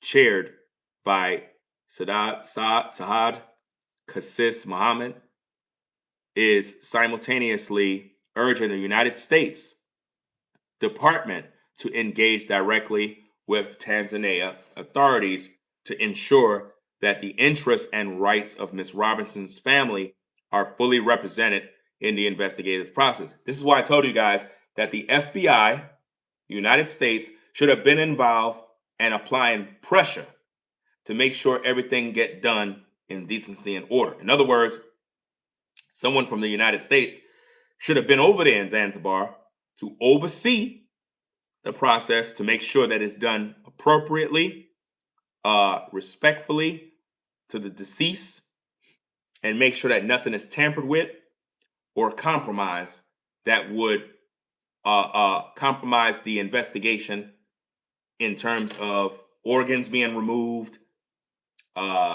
falsifying information, and so on and so forth, right? So it goes on and says Miss Robinson was on a birthday trip to Tanzania when she was found unresponsive at her villa. Again, unresponsive, guys. It don't say anything about her hanging on a door with a rope around her neck. No, it just says unresponsive, which means she could have been poisoned, choked out, drugged, something, took a pill. I don't know. She was found unresponsive at her villa and was later pronounced deceased. The circumstances surrounding her death have been publicly disputed by her family and close associates, who have rejected the initial account of the cause of death and called for a thorough and transparent inquiry. As of the date of this release, Tanzania authorities have confirmed that an investigation is underway, but no official cause of death has been established. No autopsy or toxicology results have been made public, and no charges have been filed in connection with the case. It goes on and it says the HRA is concerned by the absence of any official communication from Tanzanian authorities to the public or to Ms. Robinson's family regarding the findings or timeline of the investigation. When a foreign national dies under disputed circumstances in any jurisdiction, the host government bears a fundamental obligation under international human rights standards to conduct a prompt, independent, and transparent inquiry. That obligation has not yet been visibly discharged in this case. That's crazy, right? Ashlee should have been getting red carpet treatment when it comes to this investigation. We should have already autopsy results. We should know what Joe McCann was questioned about. We should have timeline of events. There should be so much information given to the public right now where we know what's going down. Right now, there's nothing. Nothing, guys.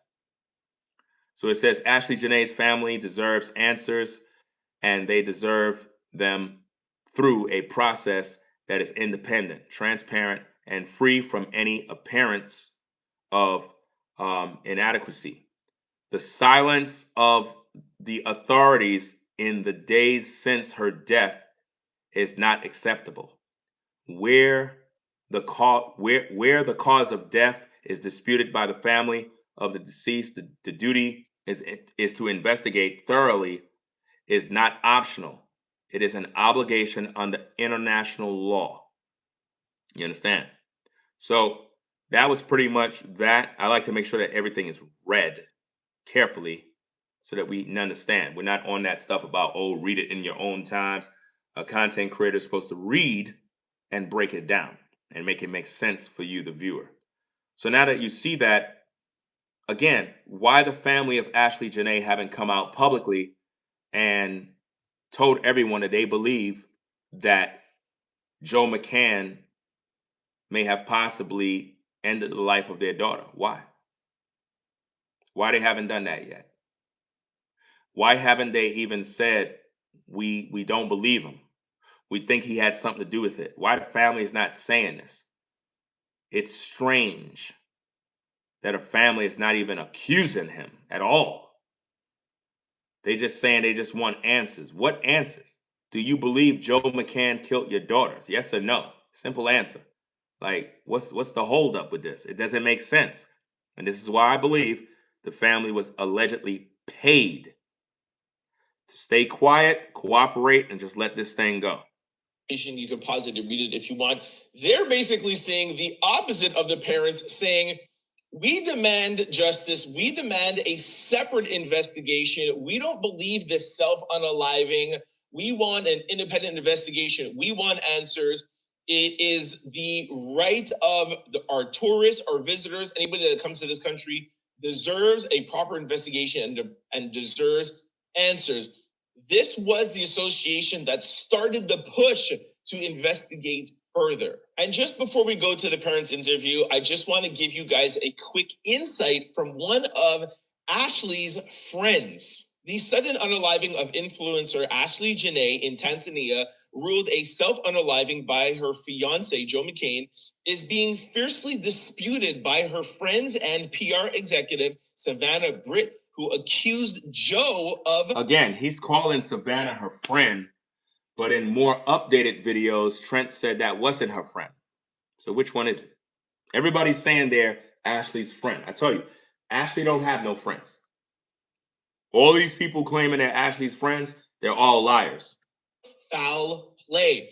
She is the second one that got this started. Shout out to Savannah Britt. As social media users point to Joe's suspicious online behavior, including scrubbing his account and posting normally after her unaliving, the investigation remains ongoing with no charges filed, while local authorities and Joe allegedly suggest that she passed away by self-unaliving. Friends and families are vehemently disputing this claim. The friends and family have not concluded that Joe did it.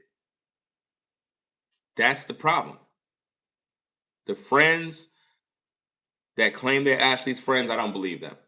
But Ashlee's family have not come forward to say, we believe Joe did it. That's what I'm waiting to hear. That's what we need to hear. That's what the world need to hear. That way it make it hot for Joe McCann. Publicly accusing McCann of foul play, specifically alleging that he may have faked her self-unaliving to cover up the fact that he unalived her, and now the internet is watching closely. Savannah Britt, who worked closely with Ashlee, has been vocal about her concerns. She has openly accused Joe McCann of foul play. Think about this. Savannah openly accused. The family never did. This is where we have a problem. Everybody's accusing Joe, and I get it. I believe Joe unalived Ashlee. But why we don't hear the family doing it, guys? Think about it. You don't see the father or the mother, nobody accusing Joe. They quiet.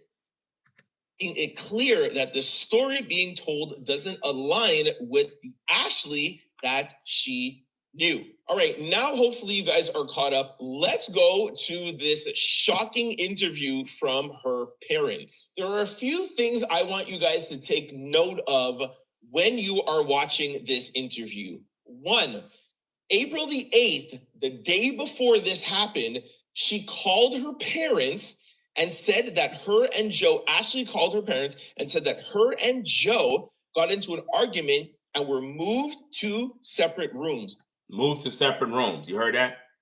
Ashlee contacted the mother. Okay, Ashlee had to use her cell phone, right?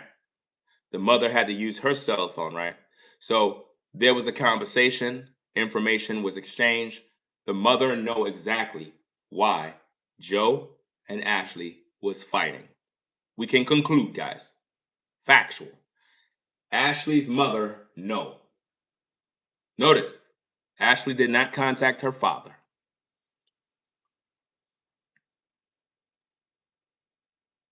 Ashlee had more of a relationship with her mom. She called her mom. She ain't call her father. She called her mom. She did not call her father. She called her mom. Now, obviously, the mother most likely told the father to get him in on it too. What does that tell me? That tells me that she got to a point where she had calmed down. You don't frantically go and call your mother. You might frantically go and call your friends or call whatever, blah, blah. When things have calmed down. No, I disagree. I don't know what you mean by calm down. What are you talking about? The minute a young lady get into a heated exchange, she's calling her mother right away. She ain't calling her mother when she calmed down. What are you talking about? No. She called her mother right away to let her mom know. That's what people do. That's what black women do. They call their folks right away. That's when you call your mom to be like, hey, just want to give you a heads up. I've moved into separate rooms. Joe and I got into an argument. No. And you're going to hear in a video here that her mother never gives any indication of her doing anything crazy. But remember, like I told you before, the staff said that they saw signs. Very important to note. The next thing I want you guys to note is April 9th, the day of the passing, or the day of the incident happening, because she passed away the next day. April the 9th, the mom says she received a call from Joe saying that Ashlee had done something to herself and was being transported to the hospital. Take note that the mom asked Joe, when did this happen? Oh, it happened 11 hours ago. There was no call. That's a lie. We already confirmed that, guys, in my latest videos. There was no call. Joe texted the mother when the mother texted Joe asking what's going on, and Joe responded letting her know what's going down. And she never responded back to Joe. So this whole idea about Joe calling the mom is just not sounding right, because the mother said we never got no calls from Joe. They literally been twisting this story around, man. Bro, you're telling me you're dating a girl, you're bringing her to Tanzania, you're asking... Somebody in the chat asks, what profanity? Let me see. Da, da, da, da, da, da, da. In case anybody don't know what profanity mean, cussing. Don't use no cuss words in the live chat. Her to marry you, she does something to herself, and you only call her parents 11 hours after?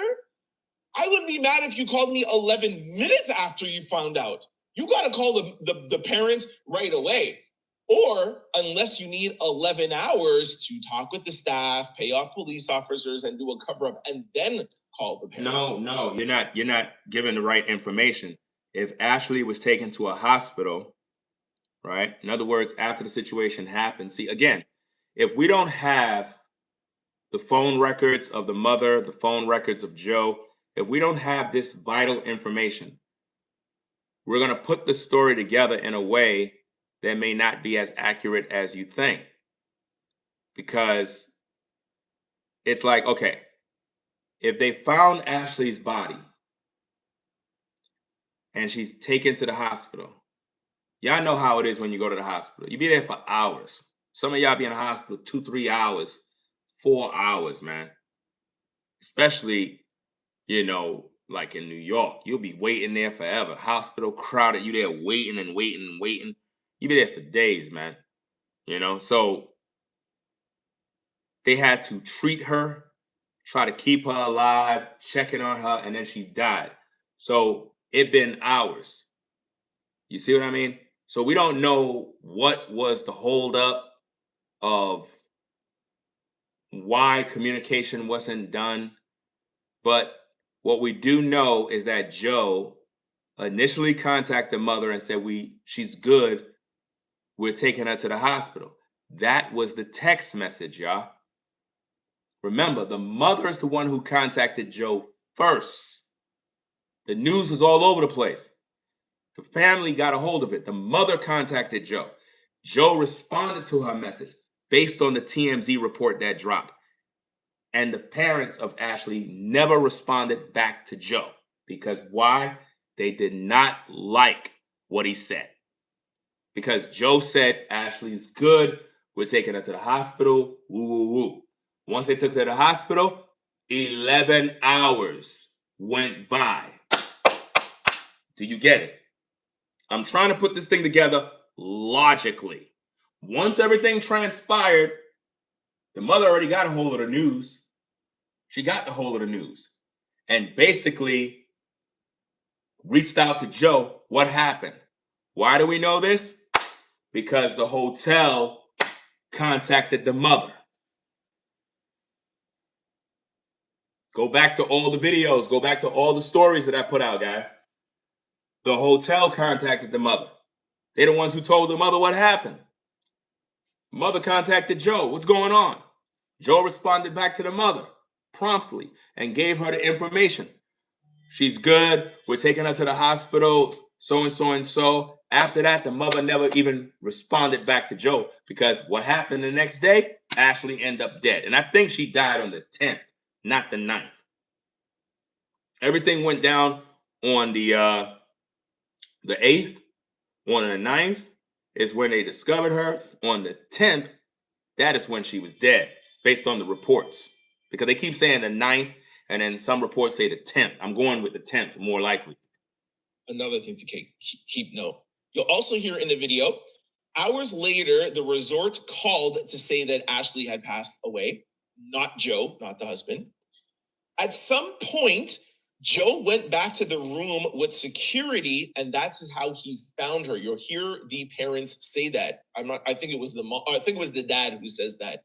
Now, if they're separated, these are what the answers that we don't have. Why is he going back to the room with security? How long did it take for him to go back? What was the time frame? And I believe she was killed on her birthday, guys, if you ask me. This was definitely some sort of blood sacrifice ritual. Some sort of ritual. And they wanted to do it on her birthday. I believe she was unalive on her birthday. Until we get those phone records to see that Ashlee, in fact, called her mom on the 8th, my belief is she was murdered on the 5th. And they could have always used AI to call Ashlee, to call Ashlee's mom. They could have used AI and had some sort of voice machine thing that sounds just like Ashlee's voice. Because how it is you born on the 5th and you die on the 8th of the very same month you were born. That's crazy. That's crazy.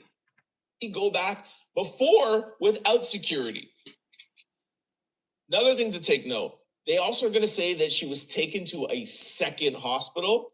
Find out a little bit weird. What was going on with the first hospital? She was there alive. Was she pronounced unalive at the first hospital and then a second hospital? The second hospital is where they got the organs. Y'all not putting the puzzle together. I already solved the case already. First hospital, they took care of what they got to take care of. Boom, boom, boom. They realized, look, she ain't going to make it. Take her to that second hospital and get those organs. Get them organs. Because what's the point of going to two hospitals? Somebody did something to her in order to make it look like Ashlee took her life, man. I don't be trusting these hospitals, bro. I don't. I really believe, man, a lot of shady stuff goes on in them hospitals, man. A lot of times, people go to the hospital and they don't even get proper care, primarily Black women. Do a study on Black women, even in America, Black women that are pregnant, and look at how they're treated in hospitals. Most Black women that are pregnant don't get good treatment in hospitals. A lot of times they leave y'all there suffering. They leave y'all on a table in pain, suffering. You understand? Giving you horrible treatment. And anyone else, white, Asian, they give them great treatment. So if that's happening in America, where a lot of Black women that are pregnant get horrible treatment, just imagine outside the country. We don't have that information yet. And the last thing I want you guys to pay attention to is Ashlee's mom said she never gave her any indication that she wanted to ever do anything like this to herself, which means that Ashlee said nothing like that on the call, but we're supposed to believe that she said something to the staff. This to me is the second biggest, light bulb moment that something is not right. Take a listen to. But again, we don't got nothing from the mother that's telling the public that Ashlee was in danger. That's why I said we got to hold the mother accountable, because she know things that we just don't know. That's why I believe that they may have got paid under the table by Joe. What mother is not going to come on public and tell the world what her daughter was sounding like on a phone? At least give the public something. Like, look, my daughter was screaming. She was crying out for help. She sounded nervous. She sounded uncomfortable, like threatened. Her life was in danger. She told me that Joe choked her, that he shoved her, that he hit her. A mother would remember these details. It's as if though Ashlee just called, "Hey Ma, me and Joe, we had a fight. All right, cool, bye, click." It comes in like Ashlee was trying to call her mom, but never got her mom and was left on voice recorded. In other words, Ashlee had to leave her mother a message. That's what it sounds like to me. It don't sound like a mother had a conversation with her daughter about what happened. Sounds to me like Ashlee left a message on her mother's phone. Video. My daughter Ashlee, she's no longer here with us, and we're trying to find out why. On April 5th, influencer Ashley Robinson, who goes by Ashlee Jenae on Instagram, was celebrating her. Let me read that comment. Kiki says, "I just had my baby. Those mother effers rushed my labor, didn't even want to wait on my dial-up to arrive. I'm still mad about it." See what I mean? See what I mean? When I tell you guys, I know what I'm talking about. One of the reasons why I know is because when my wife had my second daughter, I got 4 daughters. When she had my second daughter, I can recall we in the hospital and we were waiting. No. It was my third daughter.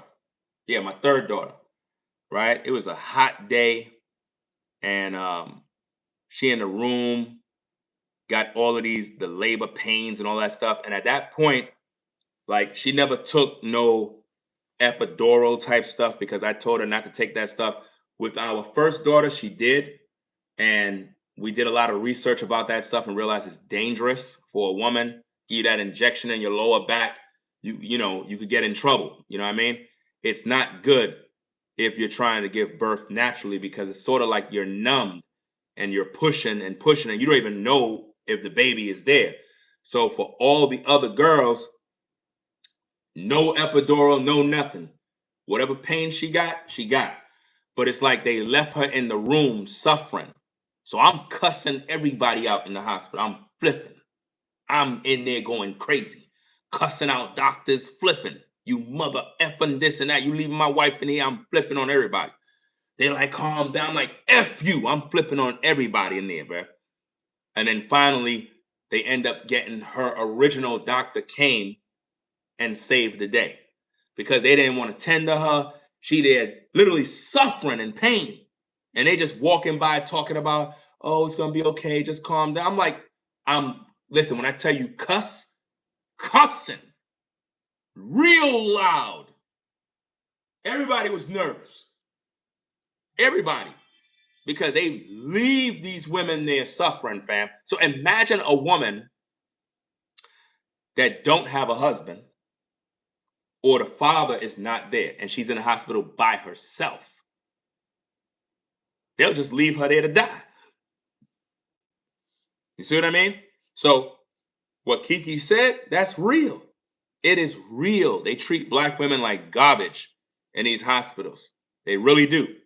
And they always try to force a cesarean section. They always try to. You know what I'm saying? That's the first thing they try to do with my wife. I said, no.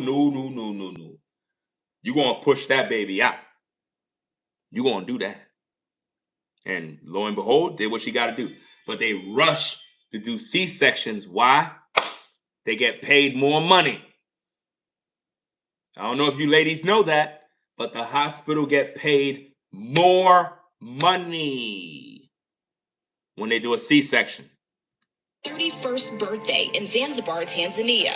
She was on the vacation with her boyfriend of 1 year, who popped the question just 2 days before. She was starting the next chapter of her life. She called us and FaceTimed us to share with us her travel. Ashlee's mother says she never would have expected that less than a week later, her daughter would be On April 8th, she says Ashlee called saying she and her fiance got into an argument and were moved to separate rooms. The next day, she received another call, this time from her fiance. He told me that Ashlee did something to herself and that she was being taken to the hospital. I said, what happened when? And he told me it had been 11 hours prior. Hours later. So at this point, she's telling you that Joe and them is basically saying that Ashlee had done something to herself. Done what? Notice the mother never said. She never said what. She never said what did she do to herself? What did Ashlee do?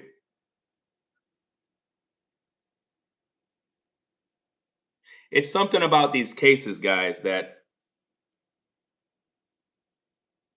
there's like a connection with me and these cases when I do them. I can't explain it. It's sort of like you're put here to talk about it because nobody's really standing up for Ashlee right now. Nobody's really putting the puzzle together. She's dead, and it's as if though everybody's silent and trying to cover it up. Brush it under the rug. Act like, well, she just took her own life. Next. Nah, Ashlee didn't take her life. You bugging. Number one, black folk, primarily usins, we don't do that. We don't do that, guys. We don't. A woman just celebrating her birthday would not unalive herself, man. What could be so bad? What could be so bad that a woman, you ladies that are intelligent and smart, you ladies that experience arguments with a man, you ladies that are married, that have arguments with your husband, that been through difficulties, you ladies that experienced domestic violence, you know, out of all the things you ladies experience, you want to unalive yourself over a man? You're going to unalive yourself over a man. So let me get this straight. Let's just say, hypothetically speaking, Joe said, the engagement is off. I don't want to marry you no more. You don't want to marry me no more? I'm killing myself. What? No. Why would she do that? Why would she do that? Makes no sense. That's the only logical point. The engagement was called off. She got upset. I'm killing myself. But does that make sense? No. She can always get another man. Ashlee could get another man. Why would she unalive herself? A woman that got it going on is not unaliving herself when there's options. When she got social media, she's doing good, she making money. Why would she unalive herself? Not buying it. The luxury resort the couple was staying at called saying that Ashlee passed away. The luxury hotel contacted the family saying Ashlee passed away. That's crazy. That's crazy because, you know, normally the authorities would contact you, hospital, and so forth. Yeah. Yeah. Let me see. According to the husband, he found she hanged herself on the door. Now, this is why I told you guys that I believe that Ashlee and Joe was already married. Because on the document, it says, according to the husband, he found she hanged herself on the door. Now, some might say, well, they were engaged, Ringo. They weren't legally married. Well, we don't know. We don't know. they could just be spinning it with fiance because all over social media, that's how it's painted. But the document says, according to the husband, he found she hanged herself on the door. How could Joe say that Ashlee hanged herself on the door and not the police, the investigators, or the hotel? How Joe saying that? That would mean that Joe saw her first.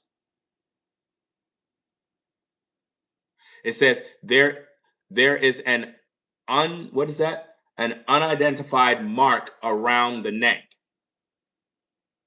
No any wounds seen, no pale, no, what is that?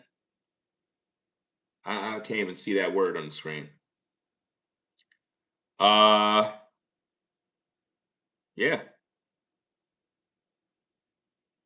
This doesn't make no sense, guys. It said that there was a mark, an unidentified mark around the neck. Where's those photos? How come those photos are not given to the public, guys? Why didn't they release that to the public so we could see? You don't got to show us her face. You could blur her face and show us the neck so the public could see the truth. Ladies and gentlemen of the court of public opinion, Ashlee was murdered. It was a blood sacrifice ritual. In my opinion, they wanted the target of her organs. I will continually say this, guys. I've seen these cases many times. Those organs appear to have been the target because nothing makes sense with this story. Family not fighting for justice. Family never went down to Africa. In my opinion, they were paid off. They were paid off not to come to Africa. Because with all these weeks going by, the evidence is gone. The room been swept. There's no evidence around. You know, it just doesn't make sense. It doesn't make sense, fam. Did they do a full investigation and sampling of the clothing Ashlee had on to see if there's any DNA from Joe McCann or DNA from any staff member, hair follicles, footprints, fingerprints, you name it? There's always DNA somewhere. They haven't investigated this story properly. According to the hospital's medical report, Ashlee had an unidentified mark around her neck. They wrote, according to her husband, he found she hung herself on the door with several... How do you hang yourself on a door? I talked about this many times in my videos. How do you hang yourself on a door? That doesn't even make sense. Question marks. Sometime Joe went back to the room with security, and that's how they found her. Ashlee was also taken to a second hospital who listed her cause of death as cerebral hypoxia by strangulation and suffocation. Strangulation. I don't even know why in the world they bleeping out strangulation. Like, that doesn't make no sense. Strangulation, guys.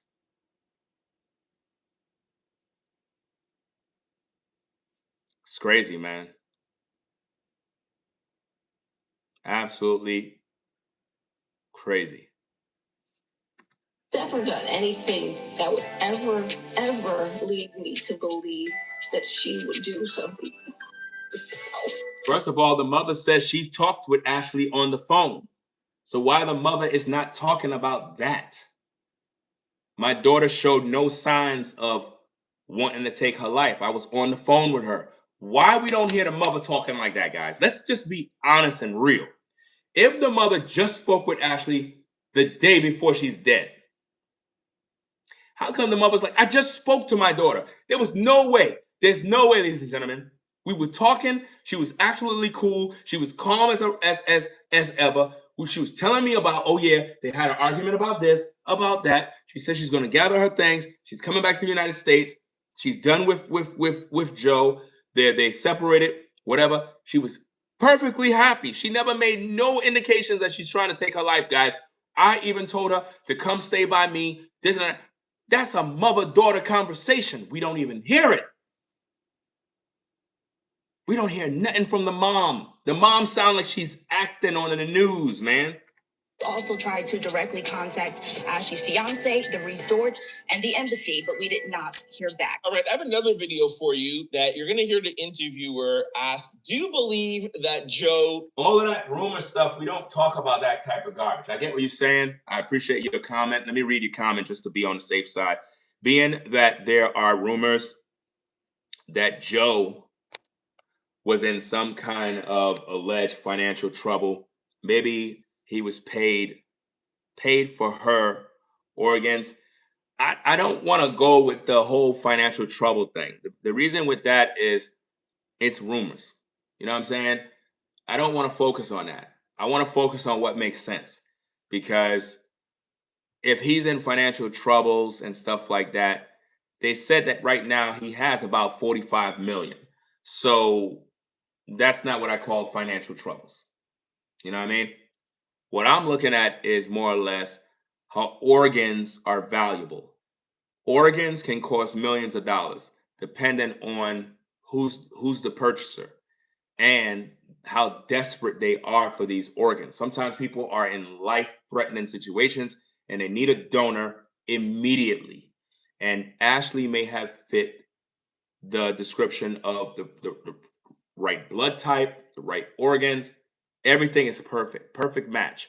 And under those circumstances, it could be a money-making opportunity for Joe under those circumstances, allegedly, where he can gain a lot from that.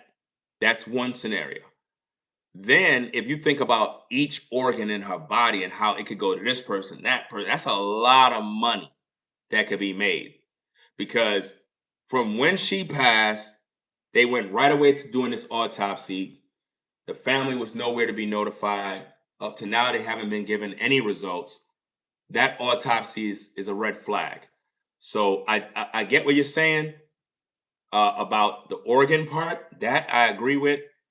But I don't want to focus on the rumor side of he had I don't have no proof of this financial trouble stuff. Those are those YouTubers like Trent and all of them that keep talking about financial troubles and all this other stuff. You know, a lot of us have financial troubles, but we're not selling organs. You know what I'm saying? Like we just go through the struggle and try to figure it out. You know what I mean? So I don't want to look at it like that. This is clearly a cover up. She was murdered. It's definitely signs of foul play. Organs could have been sold. I always look at who's the beneficiary. If Ashlee was murdered, who benefited? And what did they gain? Follow the money. That's how I always look at things. Follow the money, who benefits, and so forth. Joe been quiet the whole time. I get it. He probably had counsel from an attorney. I get all of that stuff. But then again, if this is the woman you love, if this is the woman of your life, you engage to her, man, even if you got counsel from your attorney, man, you're going to be saying something. You're going to fly the family out to Zanzibar so they can see the hotel. You're going to be doing something. You're not going to just be sitting there like, look, I'm just going to stay quiet because, you know, the family didn't react to me. So, you know, I ain't going to. Nah, you're going to fly the family out. Well, you're going to be like, you're going to call the family, hey, why y'all set up a GoFundMe? I got y'all. You know what I'm saying? I'm going to make sure that I pay for Ashlee's body. Why didn't Joe pay for Ashlee's body to be returned?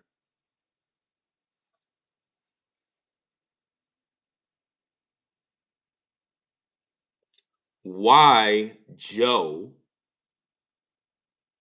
didn't pay for Ashlee's body to be returned back to her family?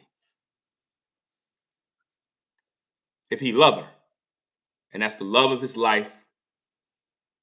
So if the family didn't do what they do, Joe was just going to leave Ashlee's body there to rot? I tell you, the man guilty. He's guilty, guys. Did this or has something to do, you're going to see the parents kind of like back away from it. And they also say that they could have given them the money. That's true. He could have given them the money, but then again, well, you said under the table. So if it's under the table, then we already got the answer. That's why they didn't publicize or make it public that he had any involvement. But if if Joe gave the family the money under the table, that means all the GoFundMe money went right to the family's pockets. Wow. Have been able to reach Joe, I would be calling him out right away. I would have said, listen, the fact that I can't even reach him, that makes me suspicious. But the family could have reached him because TMZ brought that information out. And again, guys, this is an older video that Trent made. Even though I don't agree with this dude, this is an older video. So I want to make sure that's in context with the story.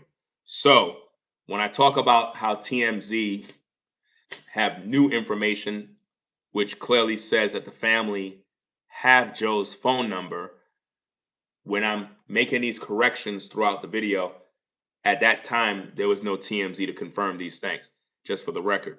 So TMZ confirmed that Ashlee's family already had his contact number. So I'm like, why the family didn't contact Joe? They didn't even contact the man. But they made us believe that Joe was blocking or not answering his phone or not communicating. That's untrue. The family wasn't communicating with him because they were upset about the message he left. And then to see the news reports that she's dead. At that point, they was upset with Joe. And the second thing that I would like for you guys to notice or let me know in the comment section if I'm a little bit off, you don't hear the parents saying like, yo, we know him well, or he, sounds so remorseful, or he was crying, or he was frantic, or whatever. Now, I don't know if when Trent made this video, if the TMZ interview was out. Because I think the TMZ video was out. I think the TMZ video was out. So that would make what Trent's saying here incorrect, because the family did know him. Because if you go back to the interview that the family had with TMZ, they asked, did Joe ask for your daughter's hand in marriage? And did you know him? Did you meet him? Family says yes. He was over for Thanksgiving. Remember they said that? Okay. So the family is fully aware of Joe. And it's not like they have to come online and say, yeah, we know everything about him and whatnot. In today's day, most women, man, they be dating guys and their parents don't even know nothing about the guy. Everything is secretive. Only time the family end up knowing about the guys if the man beat their daughter up or the daughter got pregnant. Then they learn, oh, that's the baby daddy. And it's just sad. It's like people aren't traditional anymore where a man goes to the father, gets the blessing, and then he's able to deal with the daughter. It's like that. Those days are gone. And, back in the days, women would bring the man around the family and let the family check him out.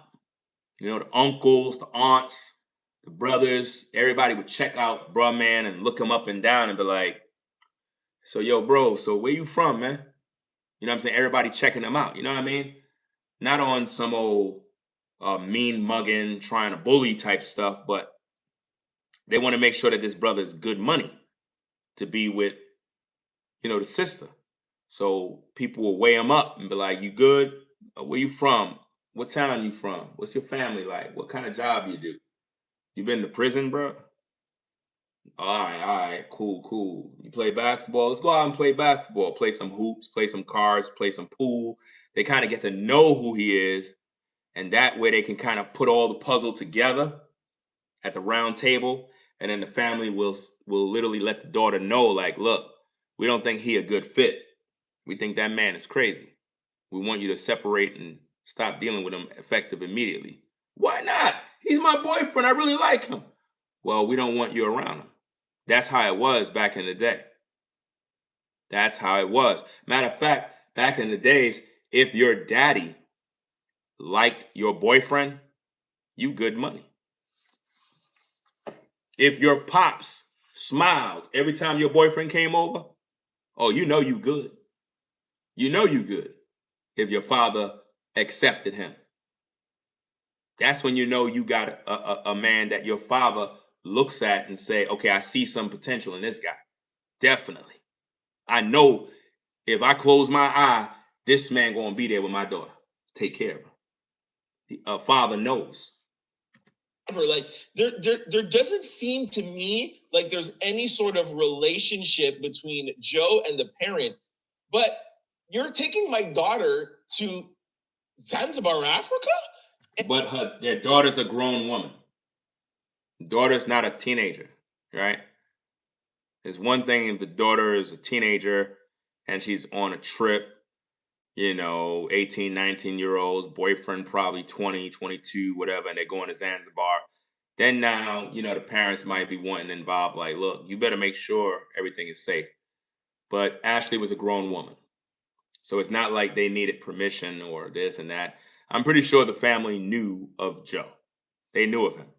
And you guys are getting married, but I don't know you enough that I could sit down in an interview to say, I know Joe well. That's why I told you when the family was asked by TMZ, did Joe McCann ask for your daughter's hand in marriage? And did you meet him before they did that proposal? They said yes. He did. He asked us for his hand in marriage, and we met him already. He was at the house for Thanksgiving. Now, which house?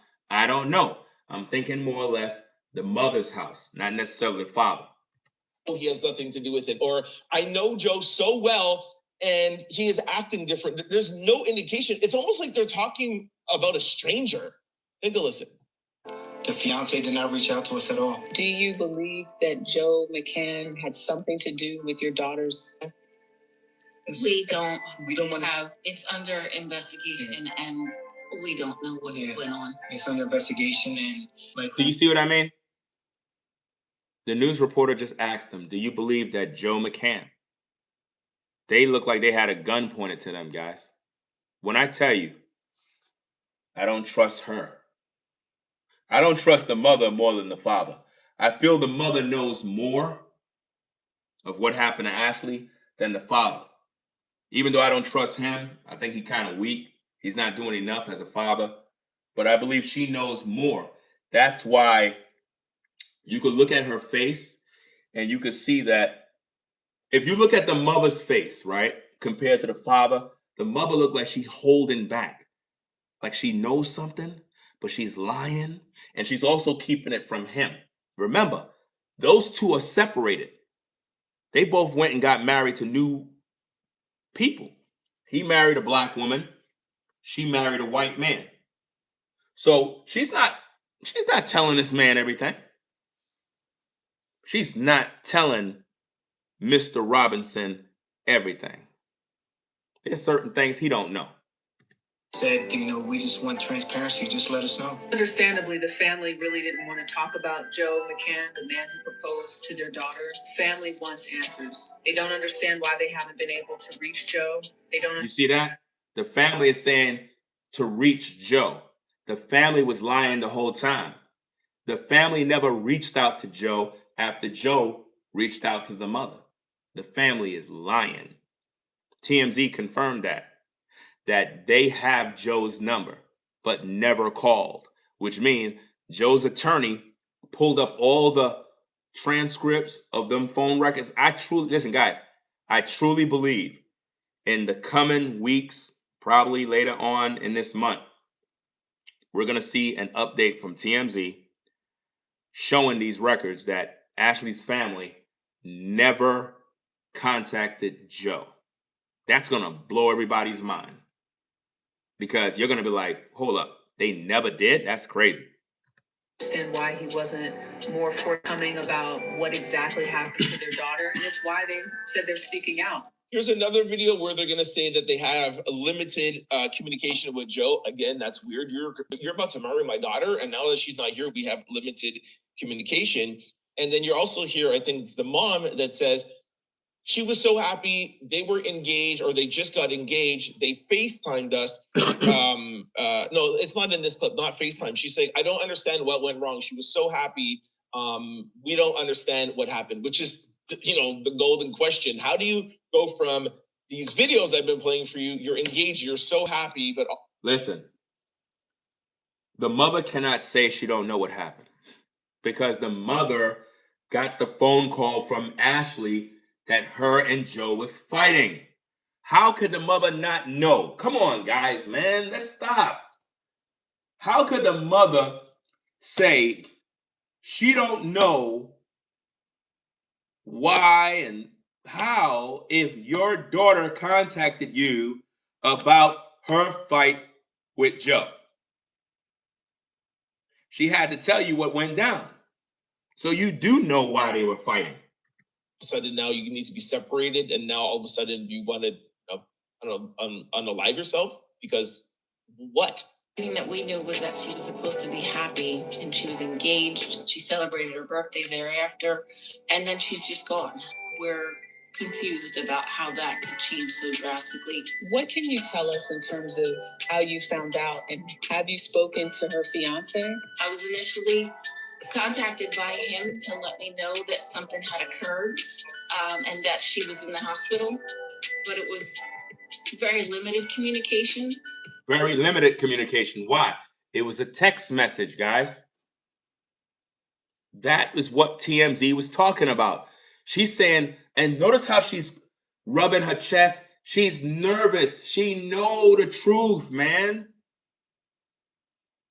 She was the one who got the communication.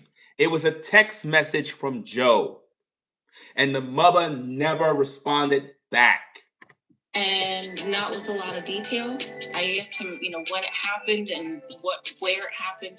And he told me that it had occurred, something had occurred 11 hours prior. Jesus to went to for the home reaching out because to me. they're our We team. found out that our daughter had passed from the hotel.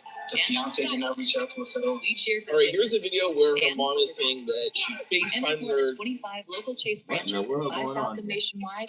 We're right beside Hold on a you. second, guys. Neighborhood bankers, digital tools. Why am I hearing all this music? Chase, make more of what's yours. This is crazy. Give me a minute. Probably got some video playing in the background. I'm hearing all this music. I'm like, that's what I was wondering. What the hell going on? Hold on. Look how you have extra windows open and you wondering what's going on. Let me see. Let me just check all these windows real fast because I got all this stuff open on my page. I need to make sure. I don't see nothing. Nope. Nothing here. I don't know. I don't know where that audio is coming from. I hope I don't get no copyright. Because you know how that go, guys. These copyrights, they always want to come at you. If it is so, I'll just mute those sections of the video. That's pretty easy to do. But I was trying to figure out why I was hearing music. Was that coming from his video? Let me see. During the trip, and Hold on. 11 hours prior. I'm hearing the music in his video. We found out that our daughter had passed from the hotel. The fiance did not reach out to us at all. All right, here's a video where her mom is saying that she FaceTimed her during the trip and they believe that they had genuine love. Again, to me, I don't feel like the parents saw the love, had anything to do with this relationship. It's not about the family having anything to do with the relationship. I think that we're jumping into something that is not necessarily important, if that makes sense. Not saying that it's not important. What I'm saying that we're in 2026. Let's just be honest. Most women that are dating in today's day don't even involve their parents. They find a new guy, they talk with him, they chat, boom, boom, boom, boom, boom.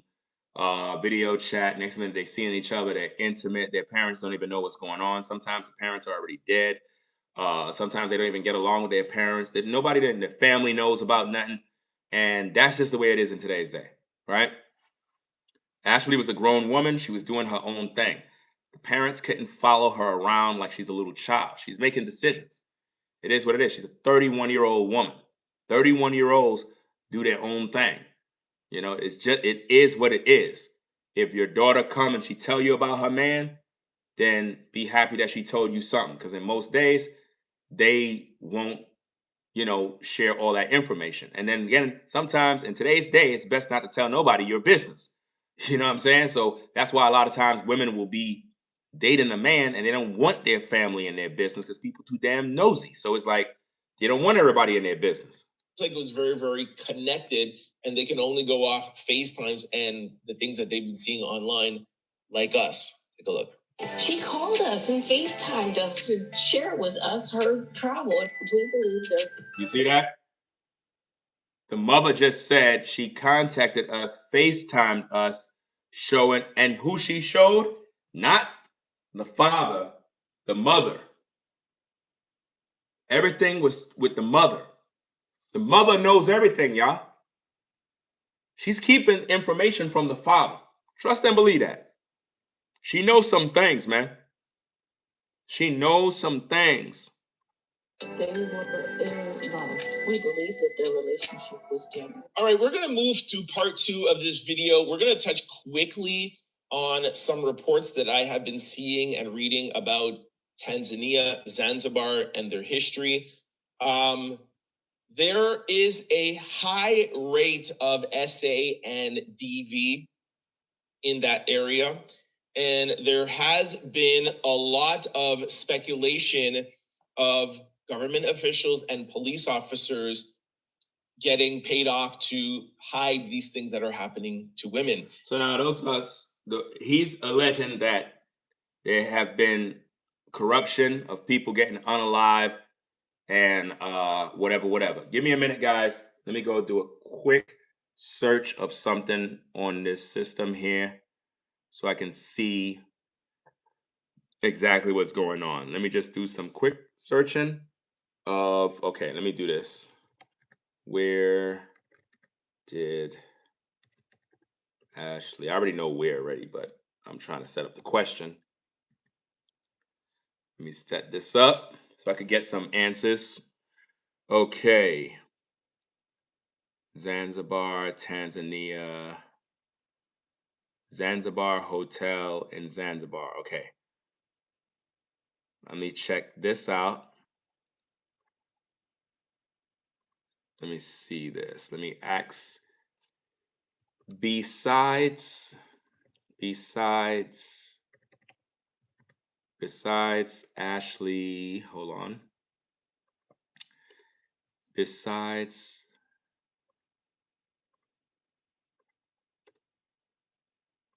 Ashlee Jenae death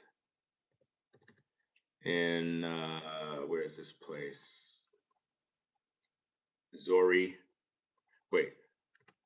Besides Ashlee Jenae's death at the Zori Hotel in Zanzibar, has there been other related deaths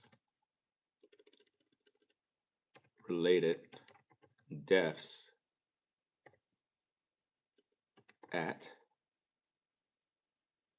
the resort? See what I get. Based on, hold on, let me see. Because we want to make sure that we can look up information, because whatever he got to tell us, I don't want to hear no made up news and gossip and other junk. I don't want to hear that mess. Right? So let me put this on the screen. Give me a minute. Let me get back this info here. Put this on the screen. Okay. All right, let me get back on camera. And guys, if you can be so kind, hit the like button. Likes don't cost you now $1. We had about 300 people in the building actively viewing. Guys, when I tell you that, you must hit the like button. When we do these kind of videos, the reason why the videos don't reach the people that it needs to reach is because the people are not hitting the like button to support the work. It's almost like people like watching my content, but don't want my content to reach nobody. That's insane, guys. We have to understand what it means to support the work. Do you understand? If you, the people, don't understand what support mean, nothing gets done. It's as simple as that. Hit the like button if you like the content. So now, It says, based on reports regarding the death of Ashlee Jenae at the Zurich Hotel, such and such, there are no reports widely publicized or directly related deaths of other guests at the same resort linked to this specific incident. The case is treated as a S word by local authorities, but is currently under investigation. And her fiance's passport was confiscated as he was questioned as a witness. Let's see. I don't really want to go into any more details. I just wanted to know, was there anything else related to, I guess, the death of Ashlee? So now I just did that because I wanted to know, did other people die at the hotel? Because I don't like where he's going with it. I don't want to hear about who died in Africa or who died at a certain area in Africa that have nothing to do with the case. If there are people being unalive at that very same hotel and there's facts, then now we got something. So let's hear what he got to see if it's gossip or just a bunch of fluff. And there is also reports that they have a lack of forensic labs and just the technology that it would take to investigate this case properly. Another thing, which is kind of common in these areas, they say that whenever there is something that happens to a tourist, the police and the area try to sum it up, put a bow on it, make it look nice, and move on. And that could be one of the reasons why it took so long for this to get out. No, Trent, you're gossiping. You're spreading rumors. You're not giving factual information. You're just telling us stuff that somebody told you, some hearsay. That's not substantiating any points. It's just giving us fluff.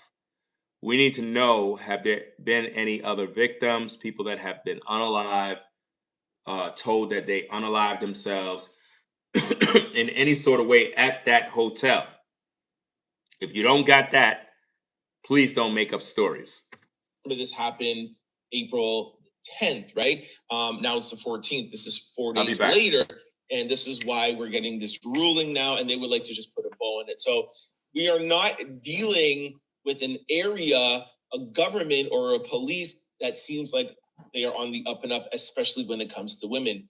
Now, there was also something that I was watching from somebody who is African. So I'm going to quote them. I am not African, I'm Jamaican, so don't come at me.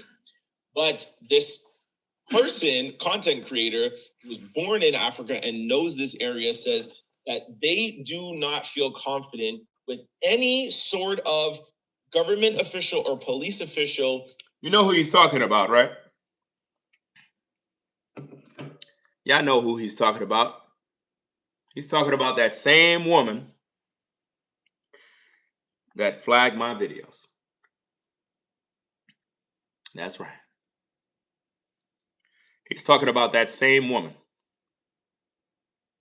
The same African woman that flagged my videos with false copyright claims.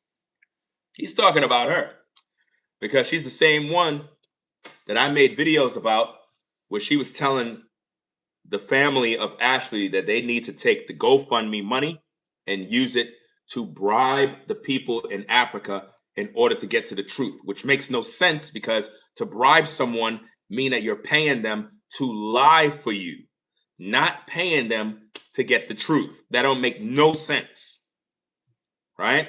So listen back to what he said, because he's talking about Fumi. That's who he's talking about. Somebody who is African, so I'm going to quote them. I am not African, I'm Jamaican, so don't come at me. But this person, content creator. Interesting. He says he's Jamaican, right? So he's Jamaican. Then you have another guy who's Jamaican that make videos about me, right? He had some other clown. He's supposed to be Jamaican. He made a video about me talking crap. I ain't even respond to him because it's not worth it. And it's all because I'm covering this particular case. So it's interesting that he said that. But let's go. Born in Africa and knows this area, says that they do not feel confident with any sort of government official or police official investigating a white rich man that. But that woman married a rich. Well, I don't know if he's rich, but Fumi is married to a white man. So why would she feel not comfortable with anything in regards to white man when she's with a white man? You see that man in the videos. I don't even know why anybody listening to her. Like, seriously, nobody should be listening to that woman. After what she did to me, guys, this woman named Fumi Delavoid on YouTube filed 3 copyrights, false copyrights against me, alleging that I infringed on her rights. And all she was doing was reacting to his video. She was reacting to Salone, the psychic medium's video. She was reacting to Sheba's videos. I'm literally reacting to Fumi's videos of her reacting to somebody else. She filed 3 copyright claims to take my videos down, strike my channel, try to destroy me, get me off YouTube, destroy my house and my family. That's what she tried to do to me, guys. And she's telling you that she's fighting for Ashlee's justice. No, she's not.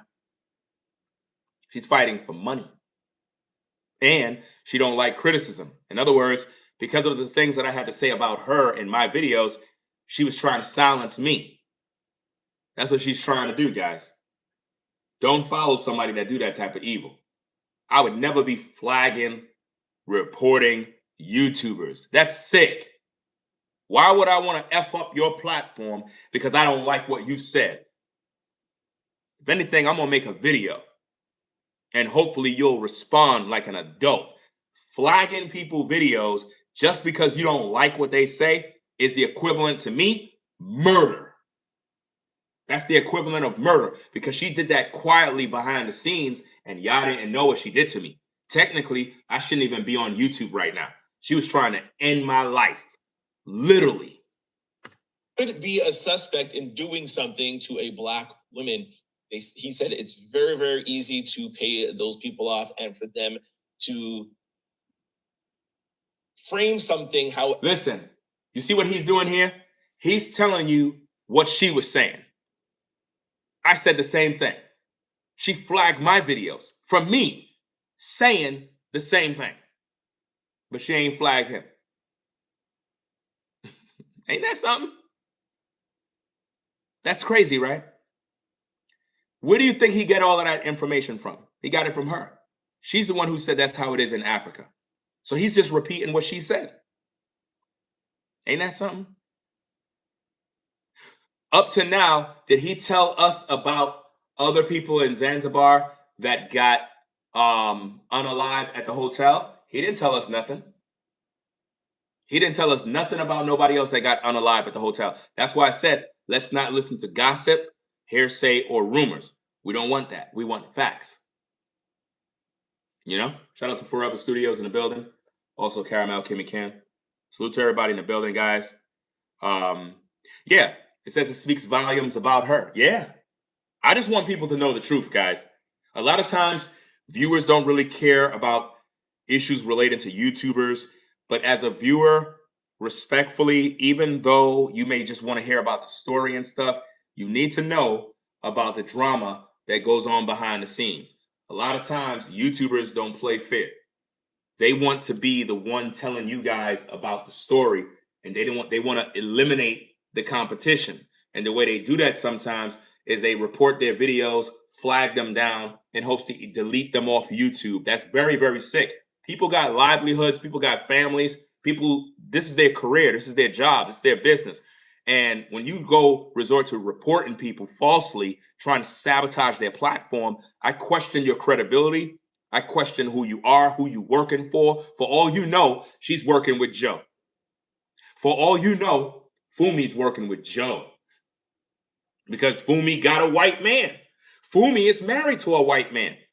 So for all you know, that white man probably know Joe. And they working with him. Like, look, we got to get him up on out of here. Oh, yeah, this Ringo TV guy? Oh, he's cracking the case. We got to get him on out of here, Fumi. We got to do what we got to do. Y'all better peep the game and recognize the real. Let's go. For the white rich power structure wants them to structure it. So that is the things I've been reading. You could do your research on that. That wasn't what you've been reading. That's what you got from the African woman. Stop lying. Up to now, I'm still waiting for the receipts that other people been unalive in Zanzibar Resort Hotel. Up to now, we don't have nothing. I already did a little test by searching, and it said there's nothing related to that type of stuff happening over there. So again, guys, matter of fact, watch this, guys.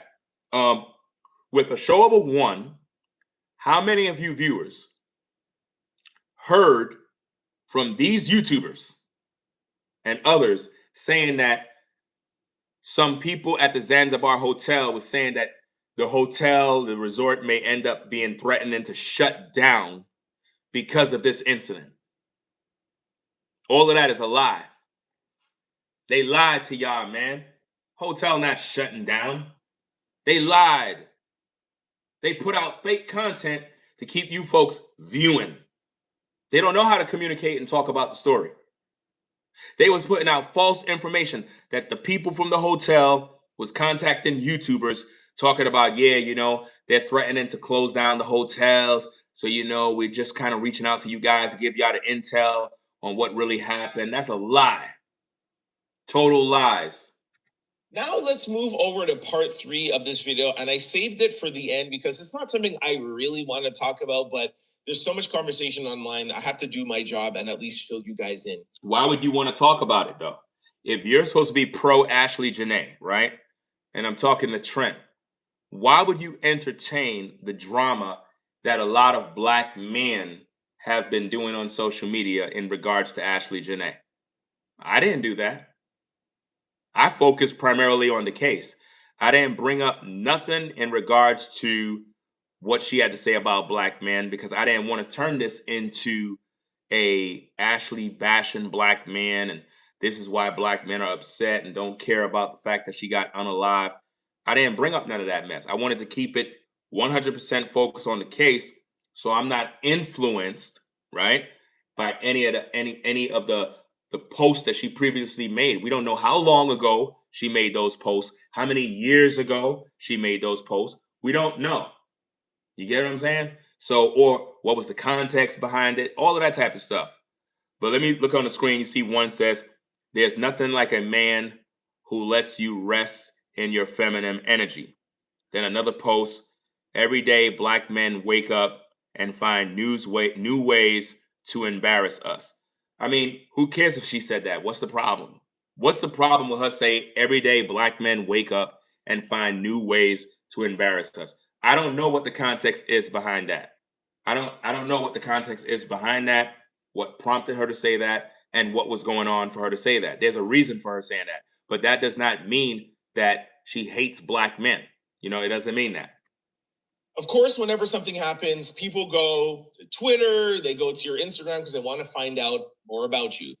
They have pulled up some old tweets from Ashlee, and she was very open about her affection for white men and wanting to have mixed babies and wanting to date with intention and wanting. See, this is messy because you would think that this guy would stay out of that. You would think that this guy would just focus on the case and not entertain the bull crap. But for some reason, he just couldn't help himself. He had to dive in to the drama, the gossip, the back and forth. He had to go there, guys. Let's hear it. To date with a man that upgraded her lifestyle. Let's just leave it at that. Here is one tweet or two tweets that are making its rounds. There is nothing like a man who lets you rest in your feminine energy. Every day, black men wake up and find new ways to embarrass us. But see, find new ways to embarrass us. What's the context behind that, Trent? See, you're doing horrible work. When you take tweets and you don't find out the context behind it, then that doesn't make her a bad person. It doesn't mean she hates black men. You get what I'm saying? What else we got? I've been saying since the 3rd grade, my children will be mixed. Now think about this, guys. Okay. Put a 1 in the chat if we're back. Anytime the video stops, somebody got to immediately tell me what's going on. Because if not, all the viewers are going to leave and nobody don't know what's going on. So let me know. I've told y'all 1,000 times, put a 1. Put a 1, guys. Put a 1. Let's go. Let's go. Let's go. Put a 1 in the chat. I've been saying this thing for the past couple of minutes. Put a 1, let me know. You guys are on the receiving end. I do not see what you guys see. If my video shut down, don't just sit in the comments waiting for someone else to speak. Take the initiative. If you see a baby in the street, you don't sit there and watch the baby in the street. Somebody got to take action. So if the live stream goes down, something happened, go into the comments and let me know. Ringo, the video's stopped. Ringo, the video's paused. Say it immediately so that we can adjust, right? Because I don't know if everything was missed. I don't know where it left off. I don't know when it cut. Because they're always trying to do things to sabotage my work, you know? So, if everybody can hear me, everything seems to be good. Let's get back to the content. I'm going to rewind it back a little bit because I don't know if any of this was recorded because they have a way of trying to sabotage the shows, right? But let's go. In your feminine energy, every day Black men wake up and find new ways to embarrass us. Here's another one. I've been saying since the 3rd grade, my children will be mixed. And here's it. Again, he's not elaborating when speaking on these things. If she said from the 3rd grade that her children will be mixed, what's the problem? Didn't I tell you guys that Ashlee was raised with her mom with the white man? We don't know how long Ashlee was with that in that situation. We know Ashlee was born, I believe, 95, 96, somewhere around there. The mother, if I'm correct, was married or with the white man for about, I'm not sure, 20 years, 22 years, somewhere around like 2004. So Ashlee was raised in a household with a white man. So I wouldn't be surprised. I wouldn't be surprised if that's her preference because she was raised around a white man that probably took care of her mother, probably did a better job than her biological father. So it's like, who cares? What that have to do with me? If a Black woman chooses that she want the white man and she want mixed kids, listen, you guys don't understand how it was back in the day. Back in the day growing up, I was born in 77.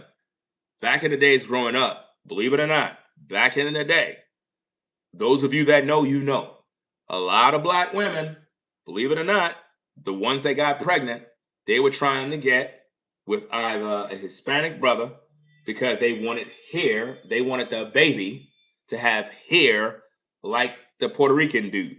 These are facts. Those of you that know, know. And were there Black women that got with white guys? Yes. But there was this thing back in the day where women wanted the guy with the nice hair because she felt her baby was going to come out the same way. Real sick stuff. Because in my mind, I'm like, you choosing a man based on his hair because you want your baby to have the same hair? And there have been women, which was crazy back in the days. You had some women that got, let's say she got with a Puerto Rican dude, had 2 kids. None of those kids came out with the father's hair. None of them. They came out with her hair. She was upset about it. Another one from Instagram. She replied to somebody making a comment. She says, brother, I see 305s in your bio. Let's talk about all the Miami men, not white, putting hands on women still. Or is that too touchy? Go live your life while I live mine. Now, I'll read to you what one Black female content creator said, because I think it gives more context than coming from a Black man. Old tweets are resurfacing, and she made some strong words about Black men. As a Black woman, I get it. Finding a quality Black man who's ready to build, lead, and take you seriously can feel nearly impossible at times. But I don't even know why anybody says stuff like that that could feel nearly impossible. That is opinionated. That is not real. I don't like when people say stuff like that. There's a lot of good black women in the world. There's a lot of good black men. We live in a society right now where people really don't want relationships. Most women don't want relationships. They don't want to be wives. They just want to party. They want a lifestyle. They want somebody to spend money. Most guys don't want a wife. They just want to fuck and do whatever they got to do and get their rocks off. They really don't want to have no kids. They don't want to take care of no babies. They don't want to take care of no house.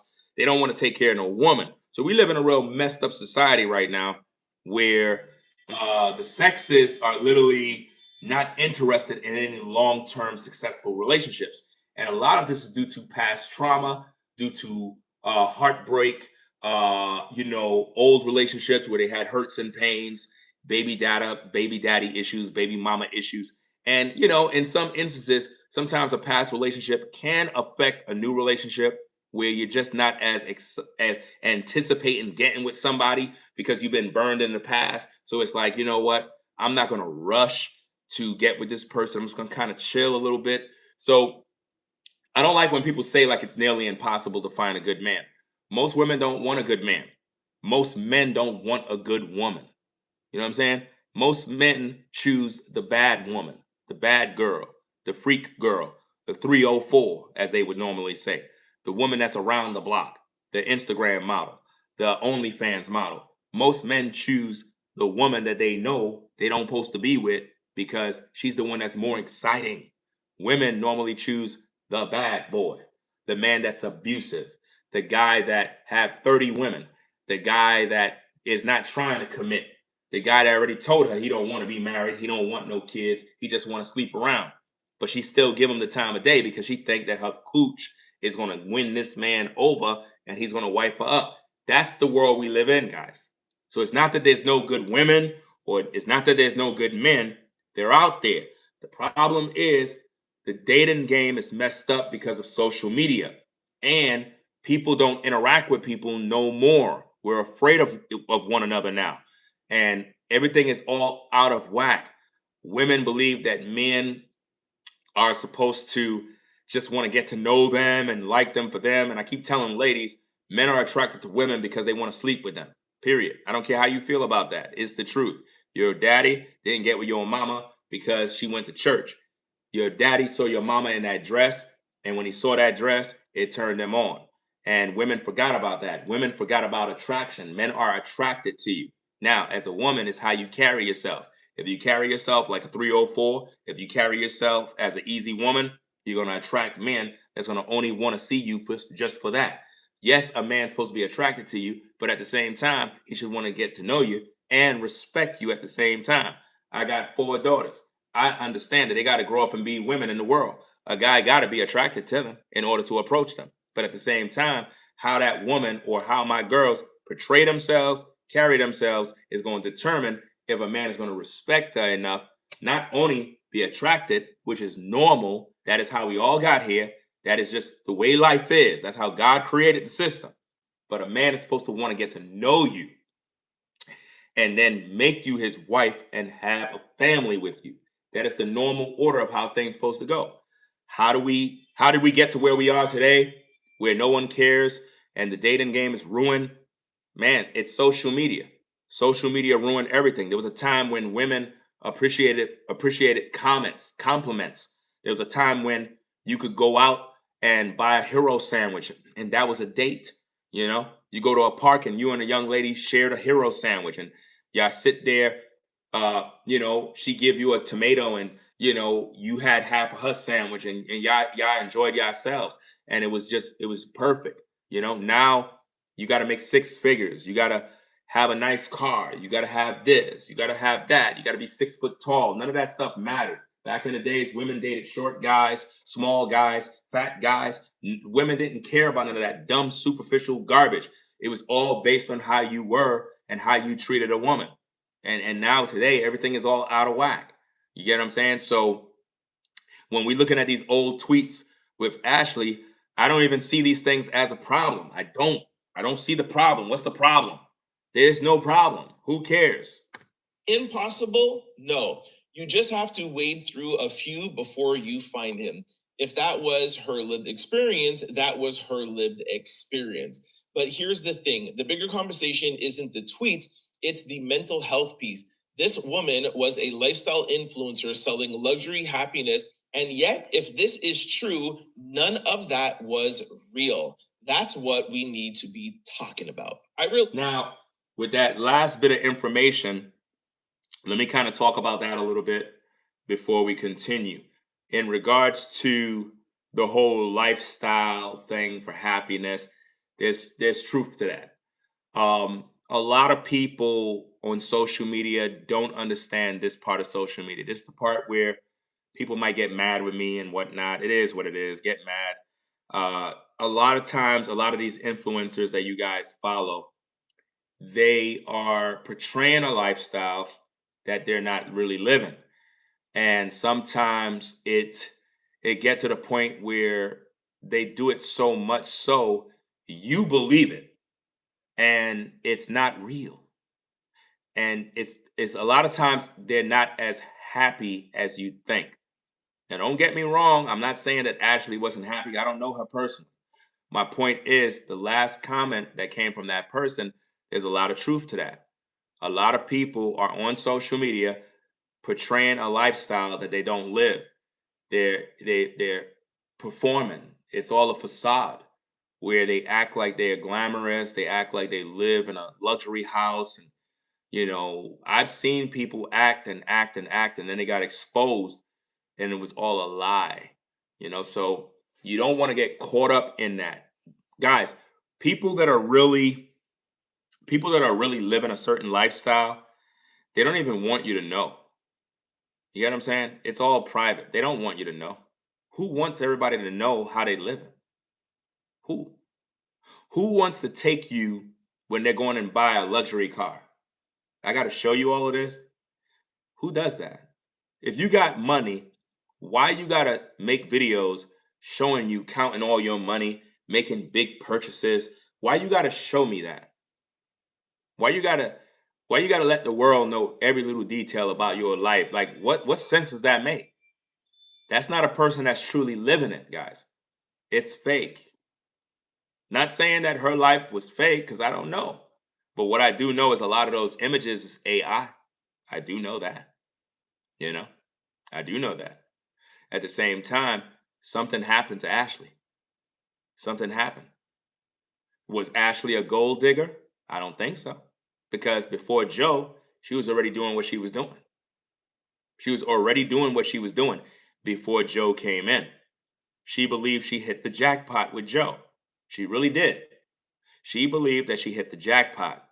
And I think this is why a lot of people been bashing her after her death, because they're like, wow, you've been praising the white man. You've been saying that you wanted mixed kids. And here you are, you get with the white man.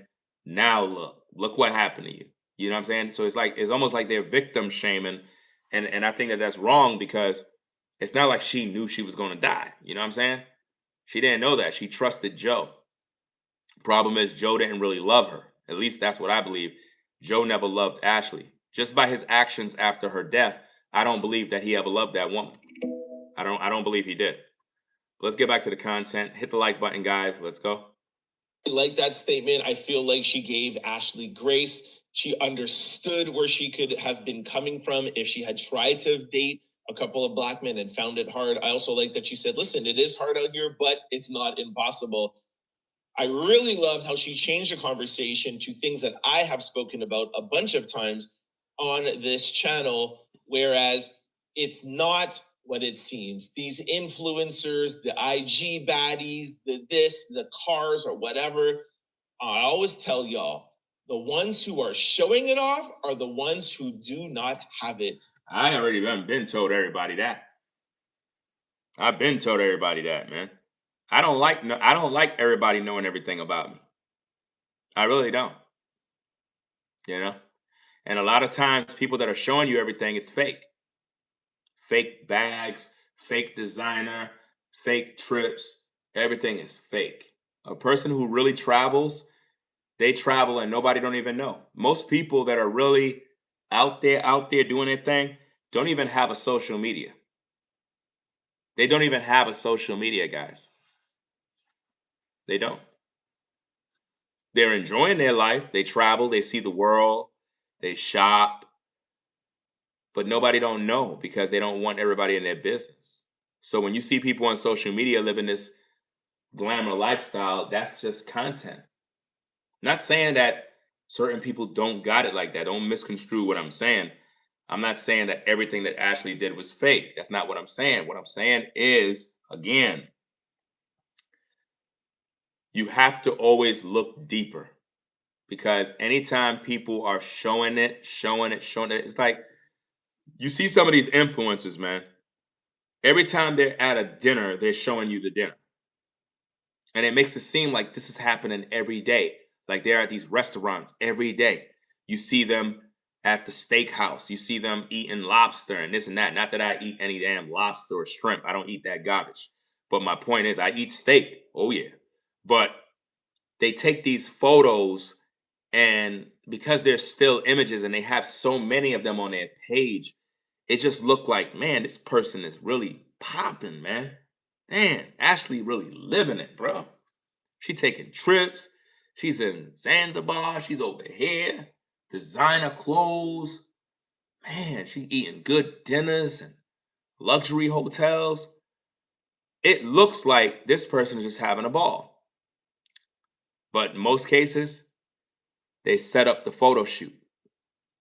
The photo shoot is set up to make you think that that's what's going on. They'll go to the beach. They'll get the background set up. They'll get the lighting right and get the waves going. They'll go beside a swimming pool and take photos, and it makes you think they're on vacation.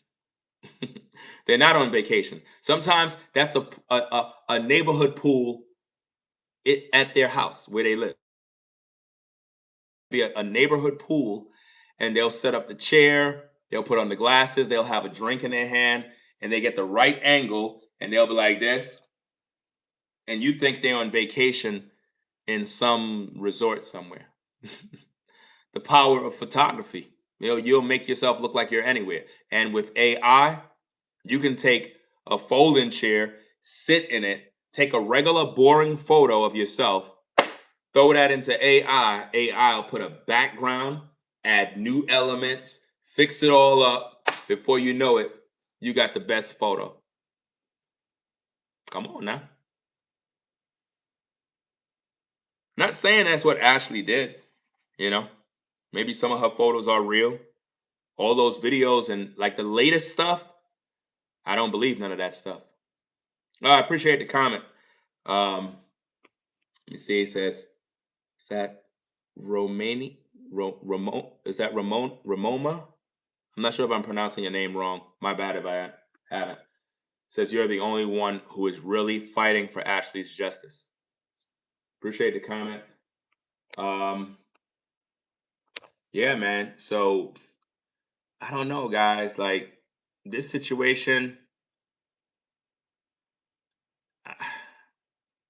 something's going on with the family, man. That's why I do these videos, because I know the family watching. I know they watching. To Ashlee's father and mother, where's the autopsy results? You guys have to show that.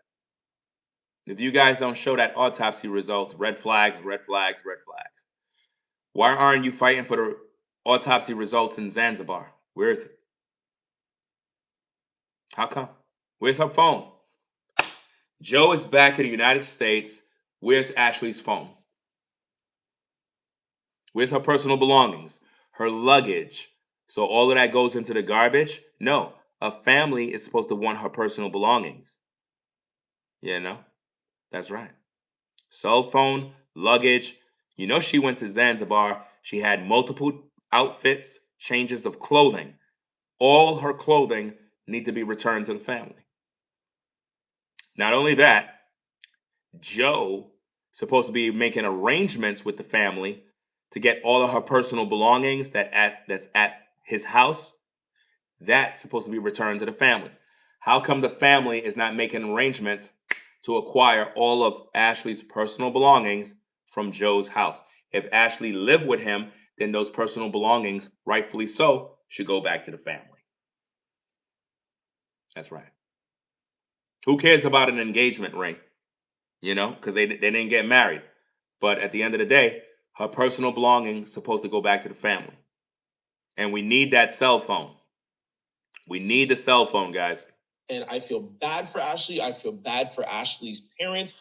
But this just goes to show, especially for the younger generation, the women who are on Instagram looking up to women like Ashlee saying, oh, I want to be on Emirate flights. I want this. I want Tanzania. I want a man to do this. I want a man to buy me this or take me here and do this.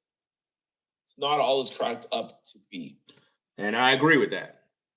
I agree with what he just said.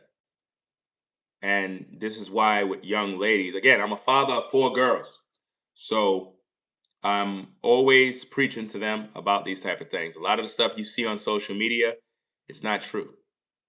It's not true, guys. And a lot of ladies get pulled in.